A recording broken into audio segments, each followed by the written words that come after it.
기도하시겠습니다.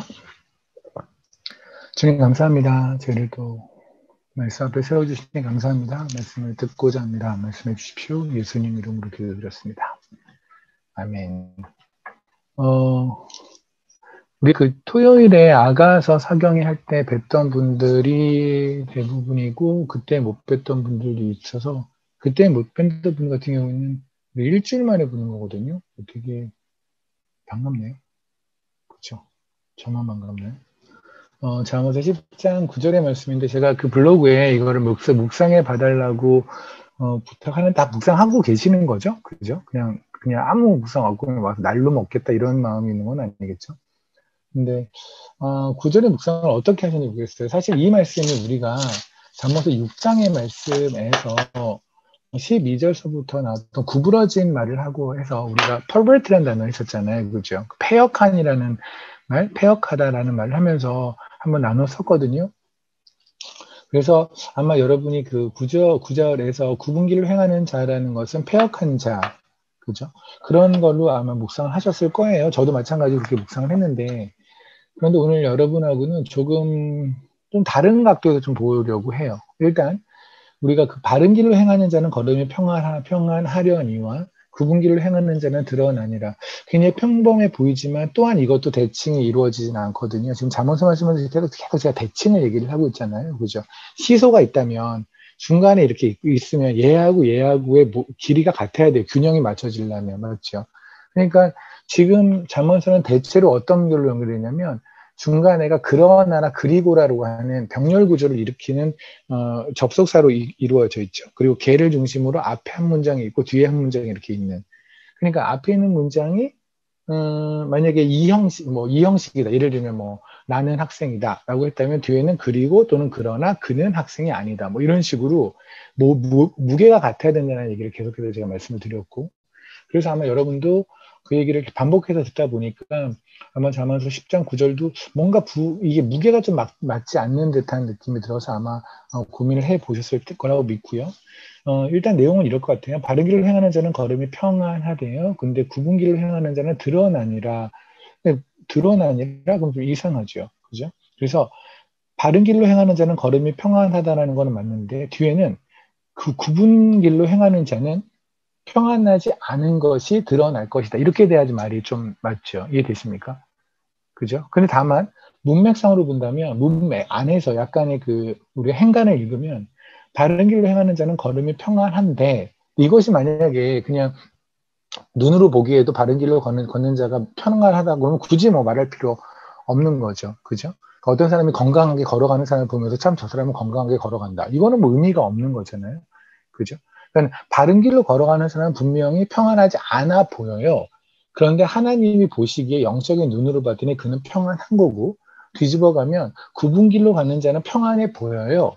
그러나 하나님의 눈으로, 영적인 눈으로 보면 평안하지 않은 거예요. 그죠? 그것이 나중에 가서, 그러니까 이런 거예요. 우리가 이 땅에서 예수 그리스도를 믿고 나아가는 이 좁은 길이라고 하는 거 있잖아요. 제가 이제 예수로라고 길로자를 써서 예수라는 표현을 잘 쓰는데, 주님이 바로 길이잖아요. 길이신 주님, 그 길을 위로 가는 거예요. 주님과 동행하며 가는 거죠. 이 길은 분명히 힘들어요. 왜냐하면 주님 따라가는 길이 어떻게 쉽겠습니까? 성경에서 하나님 따라갔던 사람들에서 인생을 녹록하게 사는 사람은 단 한 명도 없거든요.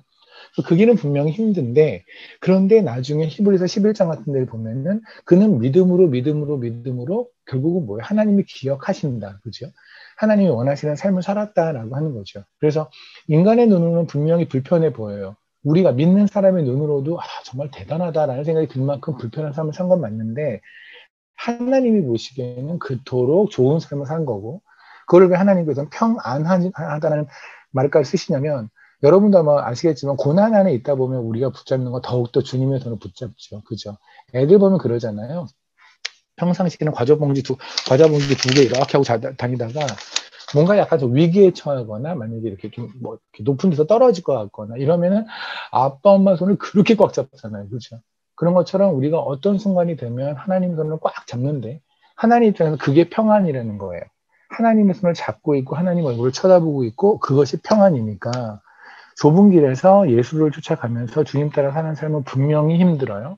하지만 그러기 때문에 주님의 손을 더 잡을 것이고, 그래서 그것은 주님 입장에서 평안한 거예요.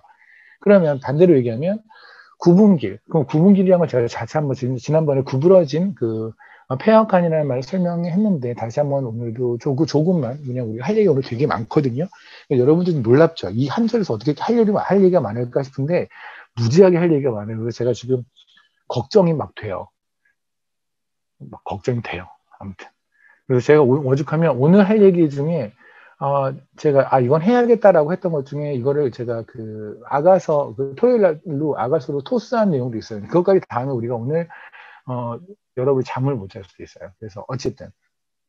그러면 구부러진 걸 폐역한 길이라는 걸 다시 설명을 잠깐 드리겠지만, 어쨌든 하나님을 따르지 않는 길이라는 거는 그냥 눈치는 채잖아요. 그죠? 그러면 하나님을 따르지 않는 길은 분명히 평안해요. 그렇잖아요. 뭐 여태 살아봐서 아시잖아요. 예수 그리스도 이름을 앞으로 내세우지 않으면, 예수쟁이라는 걸 내세우지 않으면, 그냥 인본주의적인 색깔을 내세우고 살면 교회에서도 편하고, 말씀 전하기도 편하고, 말씀 듣기도 편하고, 그 말씀에 따라 살아가기도 편해요. 이 인생이 그냥 녹록해요. 편안해요. 근데 그냥 하나님밖에 없다는 말 그대로 신본주의라고 하잖아요. 하나님밖에 없다. 우리는 정말 아무것도 아니다라는 걸 인정하고 나아간다면 인생은 고달퍼져요.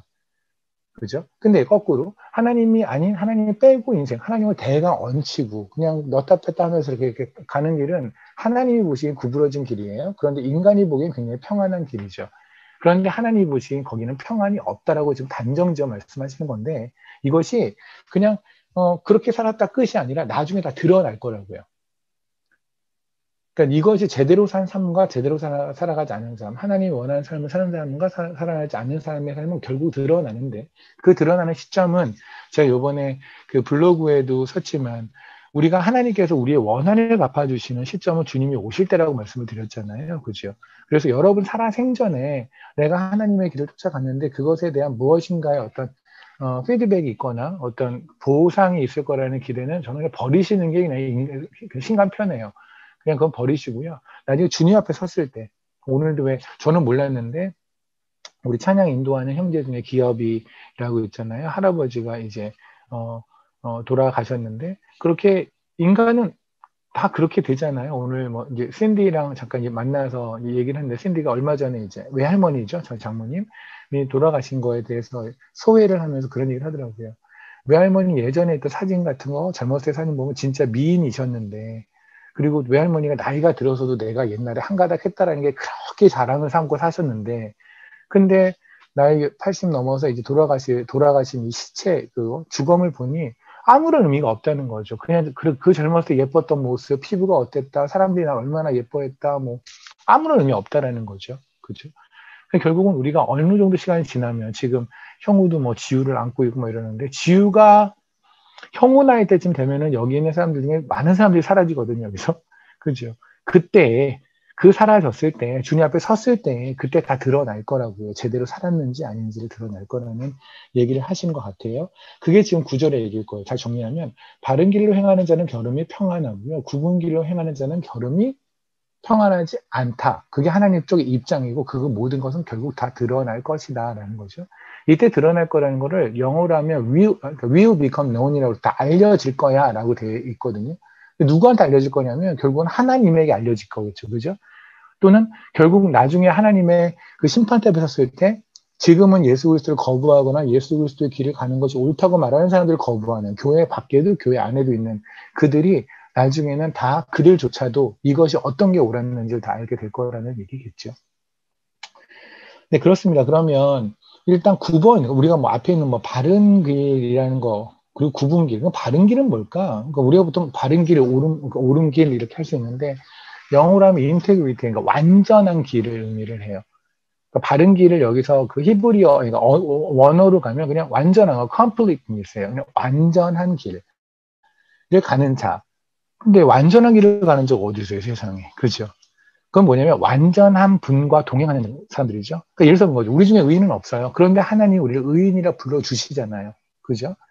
하나님이 우리를 온전한 자라고 말씀하세요. 그럴 리가요. 뭐 너도 알고 나도 하는 얘기죠. 우리는 전혀 온전하지 않다는 거. 그런데 예수 그리스도의 피로 덮어서 우리의 죄를 기억하지 아니하신다는 주님의 약속을 주님 스스로 지키시며 우리를 온전한 자로 봐주신단 말입니다. 그래서 우리가 의인이라 부름을 받는 거죠. 하나님 쪽에서. 하지만 우리는 오늘도 죄를 짓고 또 주님 앞에 가서 엎드려도 기도하는 존재이지만 하나님은 그렇게 봐주신다는 거예요. 그래서 바른 길로 행하는 자라는 건 뭐냐면 말 그대로 예수 그리스도의 보혈의 능력, 그분의 구원의 능력, 그분의 피가 우리의 죄를 다 온전히 씻는다는 걸 믿고 그 구원의 감격으로 살아가는 자가 바로 바른 길로 행하는 자일 거예요. 이해되십니까? 그러니까 이때 이 바르다라는 거 있죠. 제가 뭐 여러 번 설명하지만 착하다, 악하다 이런 거를 세상의 개념으로 봐버리면 성경은 이해를 못해요. 그럼 이 책이 그냥 불경이 돼버려요. 왜냐면 뭐 착한 일하는 사람은 어떻다, 나쁜 일하는 사람은 어떻다라는 개념으로 책을 봐버리면, 이 성경을 봐버리면 그러면 그리스도인들과 또는 타 종교에 있는 사람들을 비교했을 때 굳이 그리스도인들이 더 착한 일을 많이 한다고 보장하지 못하지 않아요? 여러분 스스로도 마찬가지 아닙니까? 그죠? 착한다라는 거는 하나님을 믿는 게 착한 행동이에요. 하나님을 믿고 따르는 게 선한 거예요. 그래, 바른 길이란 건 뭐냐면 하나님을 인정하며 나아가는 게 바른 길이에요. 지금 여기서 말씀하는, 그렇죠? 여기서 바른 길이라는 것을 아까 말했던 인테그리티 같이 완전함, 그냥 완전함을 가지고 가는 길, 완전한 분과 손잡고 가는 길. 제가 왜 지난번에도 말씀드렸지만 우리가 거룩해지는 유일한 길은 하나님께서 나는 내가 거룩하니 너도 거룩하라라고 말씀하셨죠. 참 무책임한 말씀이죠. 그죠? 아버지가 여기서도 뭐 공부 잘했던 분들이 있죠. 교식 저 부부도 굉장히 공부를 잘했거든요. 저 집 애들이 걱정이 돼요. 쟤네들이 지네 수준만큼 자식한테 요구하면 애들도 미쳐 죽을 텐데. 근데 예를 들어서 만약에 규식 미정이가 이렇게 말했다고 칩시다. 얘한테 유진이가 딸인데 딸한테 이렇게 말했다고 칩시다. 내가 스탠포드를 나왔으니 너도 스탠포드를 나와라. 그건 되게 좀 황당하지 않아요? 그죠? 방법을 알려줘야죠. 스탠포드를 가는 방법을, 뭐 어디를 가는 방법을, 그죠? 내가 이만큼이니까 너도 이만큼 해라 라고 말하는 거는 그건 되게 무책임해요. 근데 하나님이 내가 거룩하니 너도 거룩하라, 이건 되게 무책임하잖아요. 그죠? 근데 사실 레위기 11장에 제가 자주 설교했던 겁니다. 그냥 빨리 할게요. 거기에 보면 부정한 짐승들에 관한 이야기가 쭉 나오죠. 그죠? 부정한 짐승들, 밑에 있는 굽이 달리지 않은 거, 되새김을 하지 않는 애들, 그리고 땅을 막 기어다니는 애들, 그리고 곤충 중에서도 이렇게 호피한 애들, 통통 튀고 다니는 애들, 메뚜기나 뭐 이런 애들처럼 뛰고 다니지 않고 그렇게 기어다니는 애들 있잖아요. 지렁이 같이. 이런 애들 같은 경우는 하나님 다 부정하다고 하셨거든요. 그 말씀이 다 끝나요. 끝나고 나서 그 다음에 갑자기 하나님께서 내가 거룩하니 너도 거룩하라는 거예요. 그러니까 다시 말하면 무슨 말일까요? 땅에 빌부터 먹고 사는, 하늘 보지 않고 땅에 바라봐서 땅 그냥 기어다니는 애들, 그죠? 굽이 달리지 않아서 땅하고 밀착돼서 사는 애들, 중간에 어떠한 걸음막도 없이 그냥 땅으로 사는 자들, 그들은 거룩하지 않아요. 거룩한 건 뭐냐면 하나님을 붙잡는 게 거룩이에요. 그게 레위기 11장에서 하나님 말씀하시는 거거든요. 그러니까 하나님은 무책임한 말씀이 아니에요. 내가 거룩하니 너도 거룩하라는 거는 하나님이 이미 방법을 다 알려주셨어요. 땅으로 기어다니지 말라고, 땅의 가치로 살지 말라고요. 하늘의 가치로 살라고요. 그렇게 살면 그것이 거룩한 거예요. 그죠? 그런 것처럼 우리는 하나님이 분명히 알려주신 거룩이라는 개념이 있고 하나님이 알려주신 착하다, 선하다, 바르다라는 개념이 있단 말입니다. 근데 그것이 헷갈려져 버리면 그러면 이제 우리는 뭐 예수 그리스도를 믿는다고 하지만 그냥 도살림하고 그게 다르지 않는, 이마음하고 무슬림들하고 그게 다르지 않는 그러한 삶이 돼버리죠. 그죠? 그래서 용어 정리가 굉장히 중요해요. 성경에서 말하는, 아까 다시 말씀드린 바른 길. 여러분 바른 길 그랬을 때 어떤 생각을 하셨어요? 묵상을 했을 때? 그냥 뭐 착한 길, 그죠? 올바른 길, 남한테 욕먹지 않는 길, 그죠? 법 잘 지키고 사는 길, 뭐 이런 거를 바른 길로 생각하지 않았을까요? 근데 하나님은 그게 아니에요. 하나님 말씀하는 바른 길은 온전하신 분의 피의 능력을 믿고 가는 길. 무슨 말이냐면, 그러니까 그 중에 하나, 예를 들면 수많은 케이스들이 있겠죠. 근데 오늘 그냥 생각나는 걸 하나 예를 들면, 오늘도 우리는 죄를 지지 않았나요? 그죠? 그 죄를 셀 수 없이도 졌을 거예요. 왜냐하면 하나님이 말씀하시는 죄는 하나님을 바라보지 않는 게 죄고, 하나님을 믿지 않는 게 악이라고 한다면, 우리는 오늘도 하나님을 믿지 않았고, 하나님이 없는 것처럼 살았고, 그런 게 너무나 많았잖아요. 그죠? 근데 바른 길은 뭐냐면, 그럼에도 불구하고 그 죄가 예수 그리스도의 보혈로 씻겨질 수 있다는 믿음을 가지고 십자가로 나가는 게 바른 길이에요. 이해되십니까? 그러니까 누군가가 어느 지체가 죄를 졌어요? 그러면 걔를 정죄하고, 쟤는 왜 저래 하고 뒤에서 뒷담을 하는 것이 바른 길이 아니라, 그에게 가서, 아니면 그를 위해서 먼저는 기도를 해야겠죠? 또는 그에게 가서 십자가 앞으로 나아가라고. 이 세상에서 그러니까 너는 지금 똥을 쌌지만 나는 내일 똥을 쌀 거니까 너하고 나는 차이점이 없다라는 걸 인정하고 십자가 앞에 나가자고. 그리고 손잡고 같이 나아가 보니까 결국은 그가 회개하는 내용보다 내가 회개할 내용이 더 많은 거예요. 그걸 하나님이 드러내셨을 때 같이 엎드려서 눈물로 기도하는 거죠. 그게 바른 길이에요. 예수 그리스도가 온전하신 분이라는 것을 인정하는 것. 그러니까 예수 그리스도는 하나님이세요. 무한하세요. 무한한 분에다가 우리는 인생이 마이너스죠. 그러니까 하나님하고 붙으면 우리는 늘 하나님을 깎아먹어요. 그렇잖아요. 근데 우리가 뭐 하나님에게 뭐를 한다라고 하는 것 자체가 사실은 어불성설이에요. 말이 안 돼요. 우리는 늘 하나님의 하나님 되심을 깎아먹는 인간들이거든요.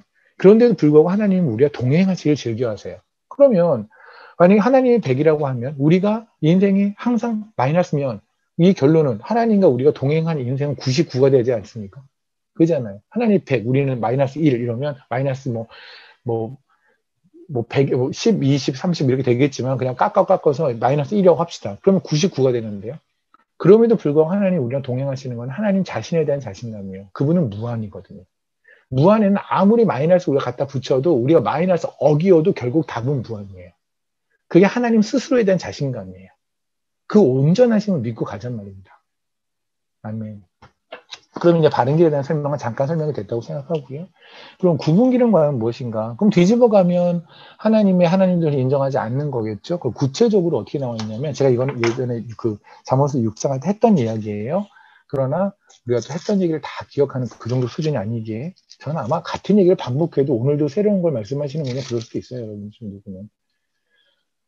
민수기를 약간 볼까요? 민수기 22장.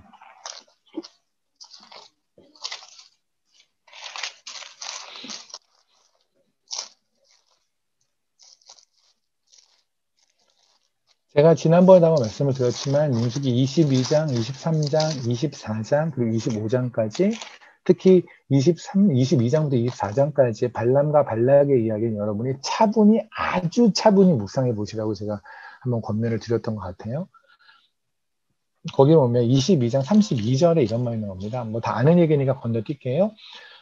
발락이라는 사람이 하나님이 엄청나게 크다. 그러니까 이스라엘 백성이 믿는 그 신이 엄청나게 대단하다는 걸 인정하고, 그래서 그 하나님이 도와주시는 한 이스라엘 백성을 이길 방법은 없다. 그렇다면 하나님이 그들을 도와주지 않게 하면 되겠네. 그래서 하나님하고 좀 친해 보이는 발람이라고 하는 선지자를 찾아가서 하나님이라는 존재한테 어여빨리 이스라엘 백성들을 저주하라고, 더 이상 도와주지 마시라고 기도를 좀 부탁하는데 했어요.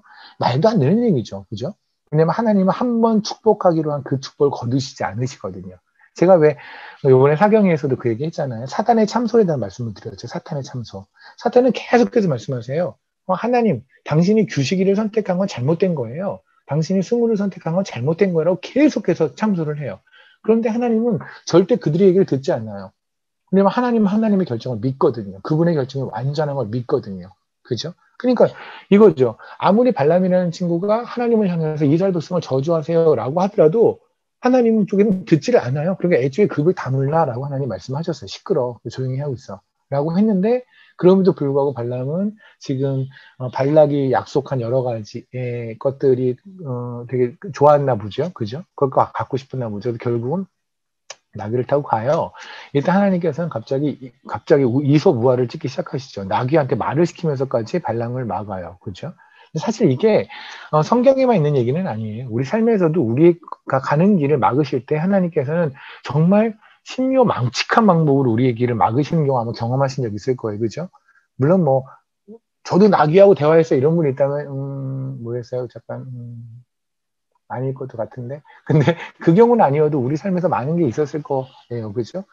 근데 어쨌든 하나님께서는 그 당시에는 나귀를 사용을 하셨어요. 그때 나귀가 뭐라 그러냐면 저는 발람이 이때 심장마비로 안 죽은 것만 해도 참 대단한 것 같아요. 저 같으면 죽었을 것 같아요. 나귀가 갑자기 저한테 막 말을 시켰다. 그래서 케냐에 있는데 스캇이 이제 그 케냐에서 같이 늙어가고 있는 나이 13세 된 우리 스캇 할아버지 모든 모든 개들의 그 아브람 모리알같이 씨앗을 퍼뜨리는 우리 스캇이가 갑자기 저한테 와가지고 나 진짜 피곤해 이러면 전 죽을 것 같아요. 기절해서 놀래서. 근데 어쨌든 간에 32절 이제 막 발람이 막 이렇게 그러니까 나귀하고 뭐 얘기를 막 하잖아요. 막 그 때리느냐, 뭐 28절에 여호와께서 나귀를 여신이 발람에게 이르되 내가 당신이 무엇을 할게 나를 얘같이 3번 때리느냐. 그러니까 발람이도 나귀하고 얘기를 해요. 그죠? 저 같은 여기서 28절에서 끝났어요. 저는 죽었을 거예요. 심장마비.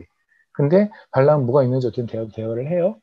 그때 31절 이 여호와께서 발람의 눈을 밝히시며 여호와의 사자가 그 발람이 한 게 아니겠죠. 하나님이 하셨으니까. 여호와의 사자가 손에 칼을 들고 빼들고 길에 섰어요. 그리고 나서 32절에 이렇게 말을 해요. 32절입니다. 여호와의 사자가 그에게 이르되 너는 어찌하여 내 나귀를 이같이 3번에 때르느냐. 보라 내 앞에서 내 길이 사악함으로 내가 너를 막으려 나왔더니 그때 내 길이 사악함으로 그럴 때 your way is perverse예요. 너의 perverse 너는 너의 길은 패역해. 너의 길은 굽어졌어. 이 말이거든요. 그러니까 perverted은 perverted라는 말은 뭐냐면 그냥 온전한 길이 아닌 길을 가는 거예요. 그죠? 근데 우리가 생각할 때 온전한 길이 아닌 걸 가는 건 뭐예요? 그럼 내 인생을 뭐 그런 거죠. 성공 가도를 가다가 뭐 잘못 투자하게 만드는 길, 뭐 이런 거 아닌가? 그죠? 잘 살다가 못 살게 하는 길. 이런 게, 좀 굽은 길이라고 한다면, 하나님이 보시기에 굽은 길, 패역한 길은 뭐냐면, 하나님이 가라는 길을 가지 않는 게 패역한 거예요. 하나님의 뜻대로 안 살아가는 것. 하나님의 계획대로 안 살아가는 게 패역한 거예요. 그러니까 우리가 왜 패역이라는 단어는 굉장히 너도 나도 싫어하는 단어 아닙니까? 사실은. 그죠? 제가 만약 여기서 누구한테 이런 패역한 놈 이러면 진짜 그 내용도 그 뜻도 모르면서 기분은 되게 나쁜 그런 게 패역이라는 단어잖아요. 그죠? 근데 그 패역이라는 말이 하나님이 말씀하시는 패역은 뭐냐면 하나님의 뜻대로 살지 않는 거예요. 그렇다면 우리가 지금 현재 여러분들도 수많은 계획들을 가지고 있지 않나요? 여러분의 뭐 직장 문제라든가 이사 문제라든가 자녀 문제라든가 교회 문제라든가 뭐 사업 문제라든가 여러 계획들이 있잖아요. 근데 그 계획들을 하는 데 있어서 과연 여러분은 하나님의 뜻대로 가냐는 거예요. 아니면 그냥 나의 여태까지 살아왔던 관성으로 가냐는 거예요. 여태까지 한 거라면 보십시오. 그러니까 나는 그냥 하나님의 뜻은 아니지, 뜻대로 간 건 아닌데, 그냥 그 안에서 뭐, 어쨌든 간에 기도도 하고, 헌금도 잘 되고, 뭐, 이렇기 때문에 하나님의 뜻대로 간다고 한다면, 저는 이럴 수 있을 것 같은데, 발람도요? 발람도 가서 발락한테 뭔가를 받고 나면, 그러면 제가 여기서 떡 띄어서 한 11조 정도도 아니고, 그 이상으로 2분의 1 하나님께 드릴게요. 이런 마음 있지 않았을까요? 그죠? 그런데 하나님은 그 길 자체를 가지 말라는 거예요. 네가 가서 거기 끝에서 11조를 내고 10분의 9를 내는 건 나한테 중요하지 않다고요. 그 길을 가지 말라고요. 그죠? 그러니까 뭐 그런 것 같아요. 그러니까 하나님 입장에서 본다면 마치 우리가 어떤 여러분의 자녀가 아빠 내가 요번에 딱 한 달만 마약 팔게. 한 달만 마약 팔아서 내가 그 돈을 벌어서 아빠 정말 내가 요번에 해외여행 시켜줄게. 그걸 그래라라고 하는 부모가 있다면 그건 진짜 이상하죠. 그게 자체를 가지 말라고요. 하나님이 보시기엔 하나님이 원하지 않는 길은 마약 파는 길이에요. 가지 말라고요. 그 길을 가는 게 패역한 거예요. 오케이. 그러니까 패역하다는 말에 대해서 여러분이 기억하시고 하나만 더 우리가 예전에 봤지만 다시 한번 복습하는 마음으로 볼게요. 누가복음 9장에를 보면 제가 왜 28절서부터 36절까지의 말씀을 나누고 이제 거기에 있는 게 바로 변화산에서 하나님 주님께서 이 땅에서 처음으로 그리고 어쩌면 처음이자 마지막으로 이 땅에서 십자가 달리기 전까지 하나님의 모습, 그러니까 원래 본인의 본체의 모습, 하나님의 영광의 모습을 드러내시죠. 그때 제자들한테 다 보이진 않고 딱 3명의 제자들한테 보이는데 그것은 나름 이유가 있지 않을까 싶어요. 어쨌든 거기는 베드로는 들어가고요. 그리고 약간 이들은 지금 28절서부터 36절까지는 뭐냐면 이 제자들은 그냥 특히 이제 그중에 대표적으로 베드로는 하늘을 경험한 거예요. 그리고 예수 그리스도가 하나님인 거를 눈으로 봐버렸어요. 그냥. 오케이. 그 다음에 37절에 얘기는 뭐냐면 이튿날 산에서 보세요. 이튿날 산에서 내려오시니 그 다음에 갑자기 뭐예요? 귀신 들린 자가 나와가지고 뭐 나를 구원하소서 뭐 내 아들이 귀신 들렸나이다 뭐 이런 얘기 하잖아요. 그죠? 그러니까 딱 정반대죠. 위에는 하늘의 얘기고 밑에는 딱 땅의 얘기죠. 그죠? 그러니까 하나님 뭐냐면 그때 뭐라고 그러시냐면 41절에 예수께서 대답하 이르시되 믿음이 없고 패역한 세대요 그랬단 말이에요. 다시 말하면 뭐냐면 하늘을 인정하지 않고 하늘을 보지 못하는 하늘의 안정감을 누리지 못하는 게 패역한 거예요. 우리한테는 하나님이 믿음을 허락하셨잖아요. 그 믿음으로 뭐 하세요? 우리 믿음으로 국 끓여 먹진 않잖아요. 그죠? 믿음으로 보는 것이 예수 그리스도예요. 믿음으로 믿어지는 게 하나님이 하신 약속들이에요. 근데 하나님의 약속이 뭔데요? 여러분의 자녀를 어느 대학교 보내겠다고 하나님이 약속하신 적 저는 최소한 없다고 장담해요. 여러분의 어떤 회사에 취업하겠다고 하나님이 내가 그 회사에 너도 반드시 너를 들어가게 하리라 이렇게 약속하신 적은 없다고 확신해요. 하나님은 그런 그 정도 수준의 약속하실 분이 아니거든요. 그런데 하나님은 어떤 거냐면 네가 그 대학을 가지 못하더라도 네가 그 회사에 들어가지 못하더라도 나는 너에게 영광을 취해내겠다, 받아내겠다. 그죠? 그리고 네가 이 길을 가서 끝에 너는 결국 나를 만나게 내가 되겠다, 하겠다라는 하나님 쪽의 약속이잖아요. 그죠? 그 약속 믿고 안정하고 나는 게 믿음 있는 삶이에요. 그 믿음 있게 바른 길로 가는 게 바로 그 삶이고 그게 바로 하늘이죠. 그래서 베드로하고 야고보한테 하늘을 보이시잖아요. 내가 지금 말로만 내가 하나님의 아들이라고 하는데 네가 안 믿지? 오케이. 보여줄게. 그리고 하나님께서 보여줬어요. 주님께서. 근데 내려왔는데 땅의 세상은 뭐예요? 결국 또 귀신놀이 하고 있는 거예요. 그죠? 세상에 있는 마귀들, 세상에 있는 가치들 거기에 그냥 휩싸여서 어떻게 살아요? 두려움에. 하늘을 봤잖아요. 하늘을 봤으면 더 이상 밑에 게 두려우지 않아야 정상이죠. 그렇지 않아요? 이 땅의 건 얼마나 허무하고 너무나 한시적이고 그런 걸 보여야 되는데 그럼에도 불구하고 여전히 두렵단 말입니다. 그게 바로 한 주님께서 말씀하신 극명하게 대비하잖아요. 이튿날 산에서 내려오면. 오케이. 그러니까 패역하다는 건 뭐냐면 하나님의 뜻대로 살아가지 않는 거고요. 그리고 하늘을 기대하지 않고 하늘을 믿지 않는 거예요. 구원의 약속을 이 흔들리는 모습이 지금 패역한 거예요.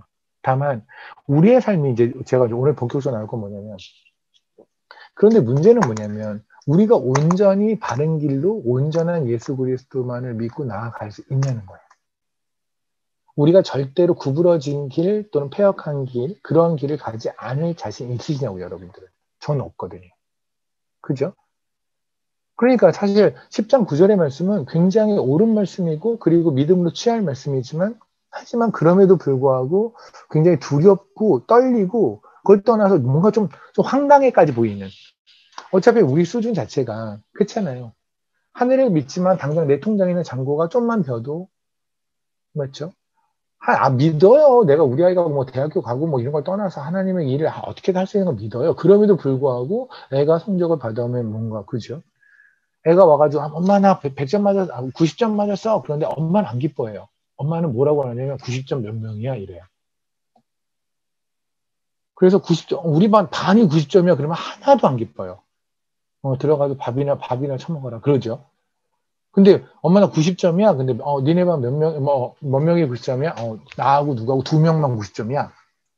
엄마 너무 기쁘죠. 물론 결론적으로 나머지 다 100점이라는 함정이 있긴 하지만 어쨌든 순간적으로는 기쁠 거 아니겠습니까? 우리는 계속 이 경쟁사에서 이겨야 된다는 생각을 막 가지고 있어요. 그러니까 알아요. 제가 여러분의 믿음을 폄하하고 싶지 않고 여러분이 하나님을 믿고 그렇게 자녀를 키우는 것도 맞는데 아는데 그럼에도 불구하고 그 내 아파트 옆 동네 사는 옆집에 사는 애가 그 아줌마가 그렇게 내 속을 긁고 그런 거기에 그 열받는 나는 또 인간인 건 어쩝니까? 우리가 예수는 아니잖아요. 그죠? 그러니 뭐 열받는 거 맞죠. 그러면 우리는 정말 구부러진 인간들이에요. 패역한 세대들이에요. 우리 삶 자체가 그래요. 하나님이 원하시는 길, 뜻, 일단 첫 번째. 그 뜻을 따라서 살고 싶지가 않은 걸 떠나서 그 뜻이 뭔지를 몰라요. 그죠?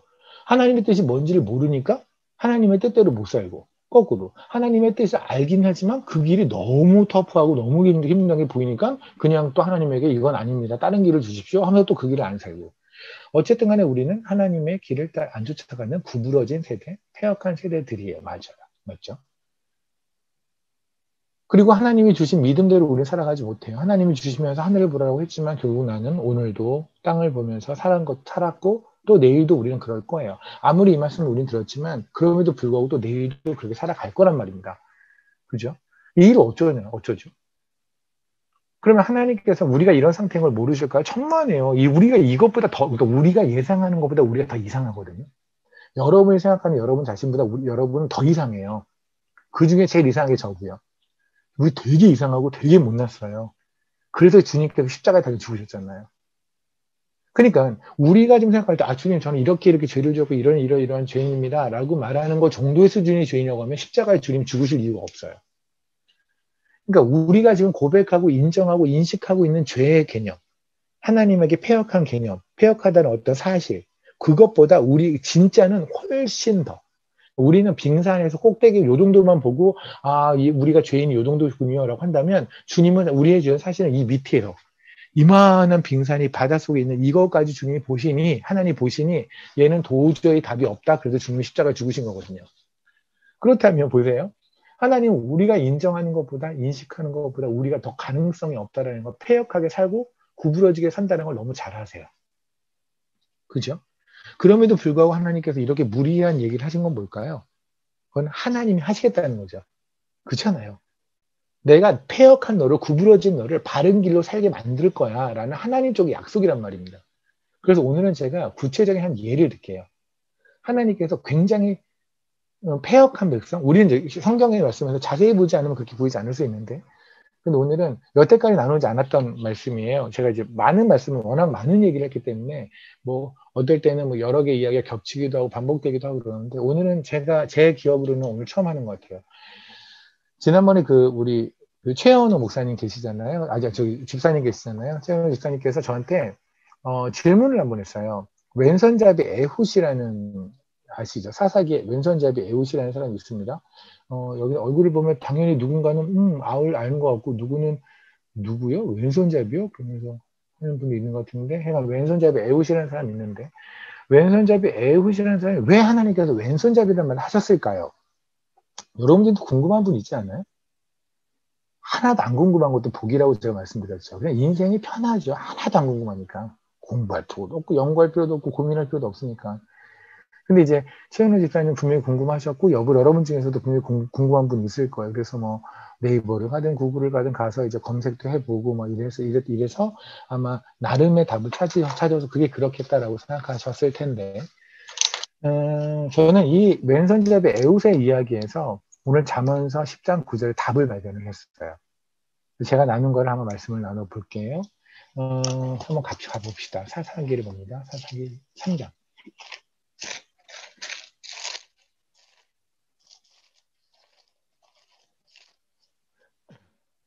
사사기 3장에 보면 12절서부터 30절까지의 말씀이 사사 에훗이라고 하는 사람의 이야기예요. 그죠? 사사 에훗. 뭐 사사기의 내용은 늘 그냥 똑같이 반복이 돼요.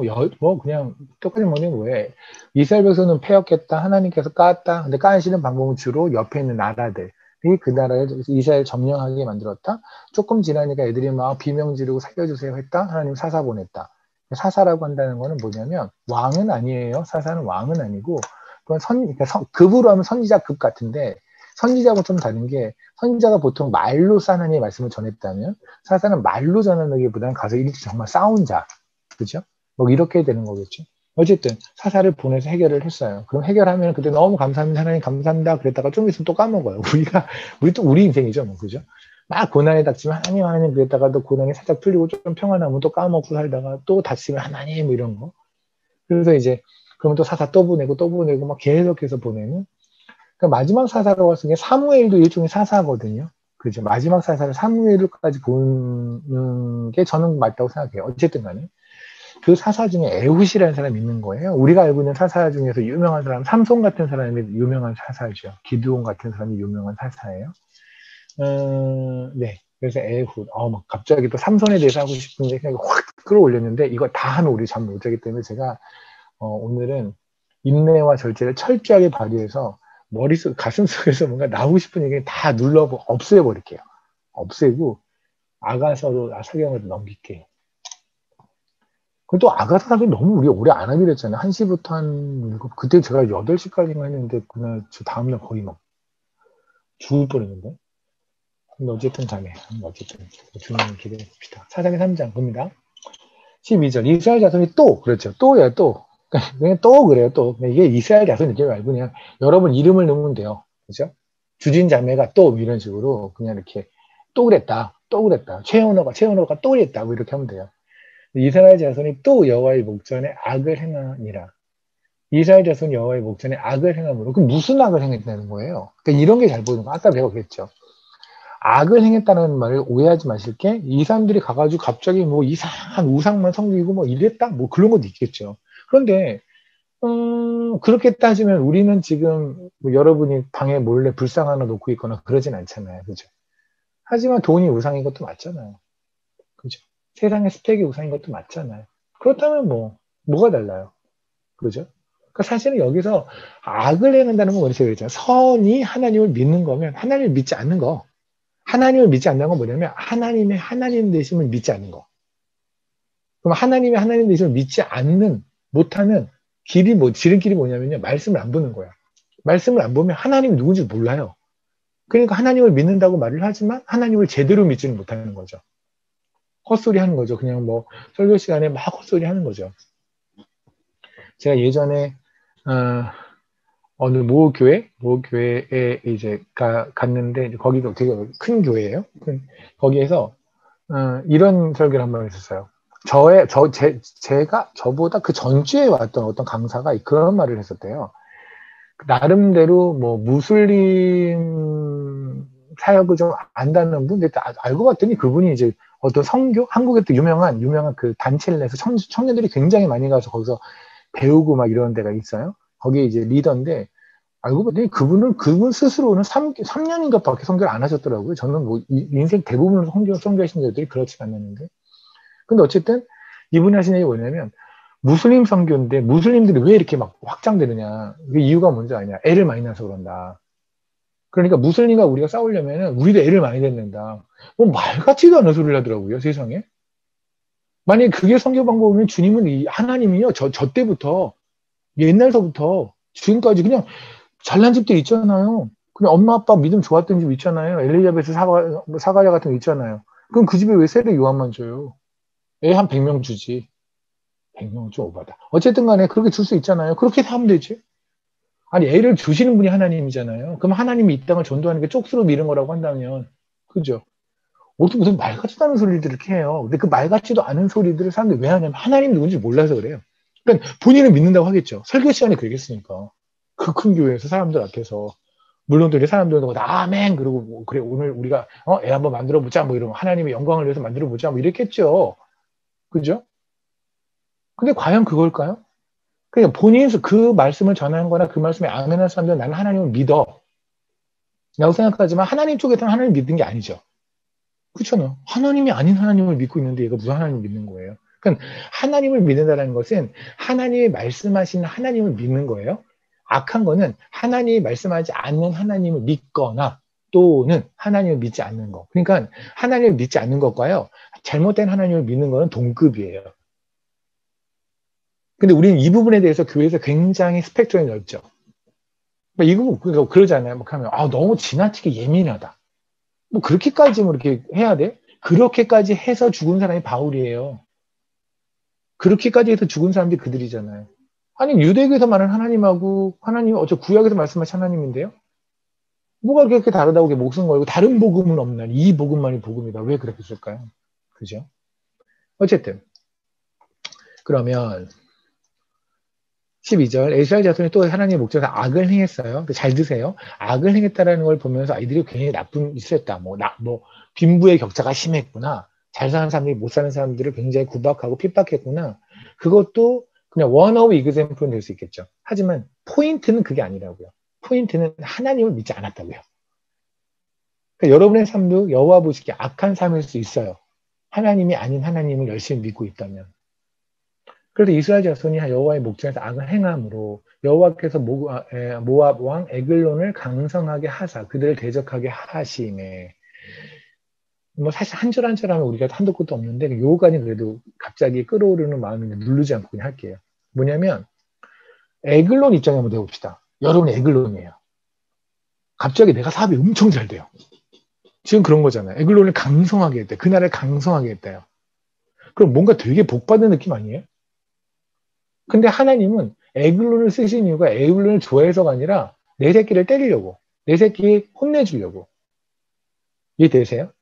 내 새끼를 혼내주는 그냥 부직갱이로 쓰기 위해서, 회초리를 쓰기 위해서 에글론을 한 거예요. 그러니까 에글론은요, 결국은 나중에 망할 거예요. 그러니까 지금 여러분의 사업이 잘 되거나 뭔가 잘 나간다는 것이 꼭 하나님의 축복은 아닐 수 있다라는 겁니다. 이해되십니까? 그걸 뭐 길게 하진 않을게요. 여러분 스스로 한번 잘 체크해 보세요.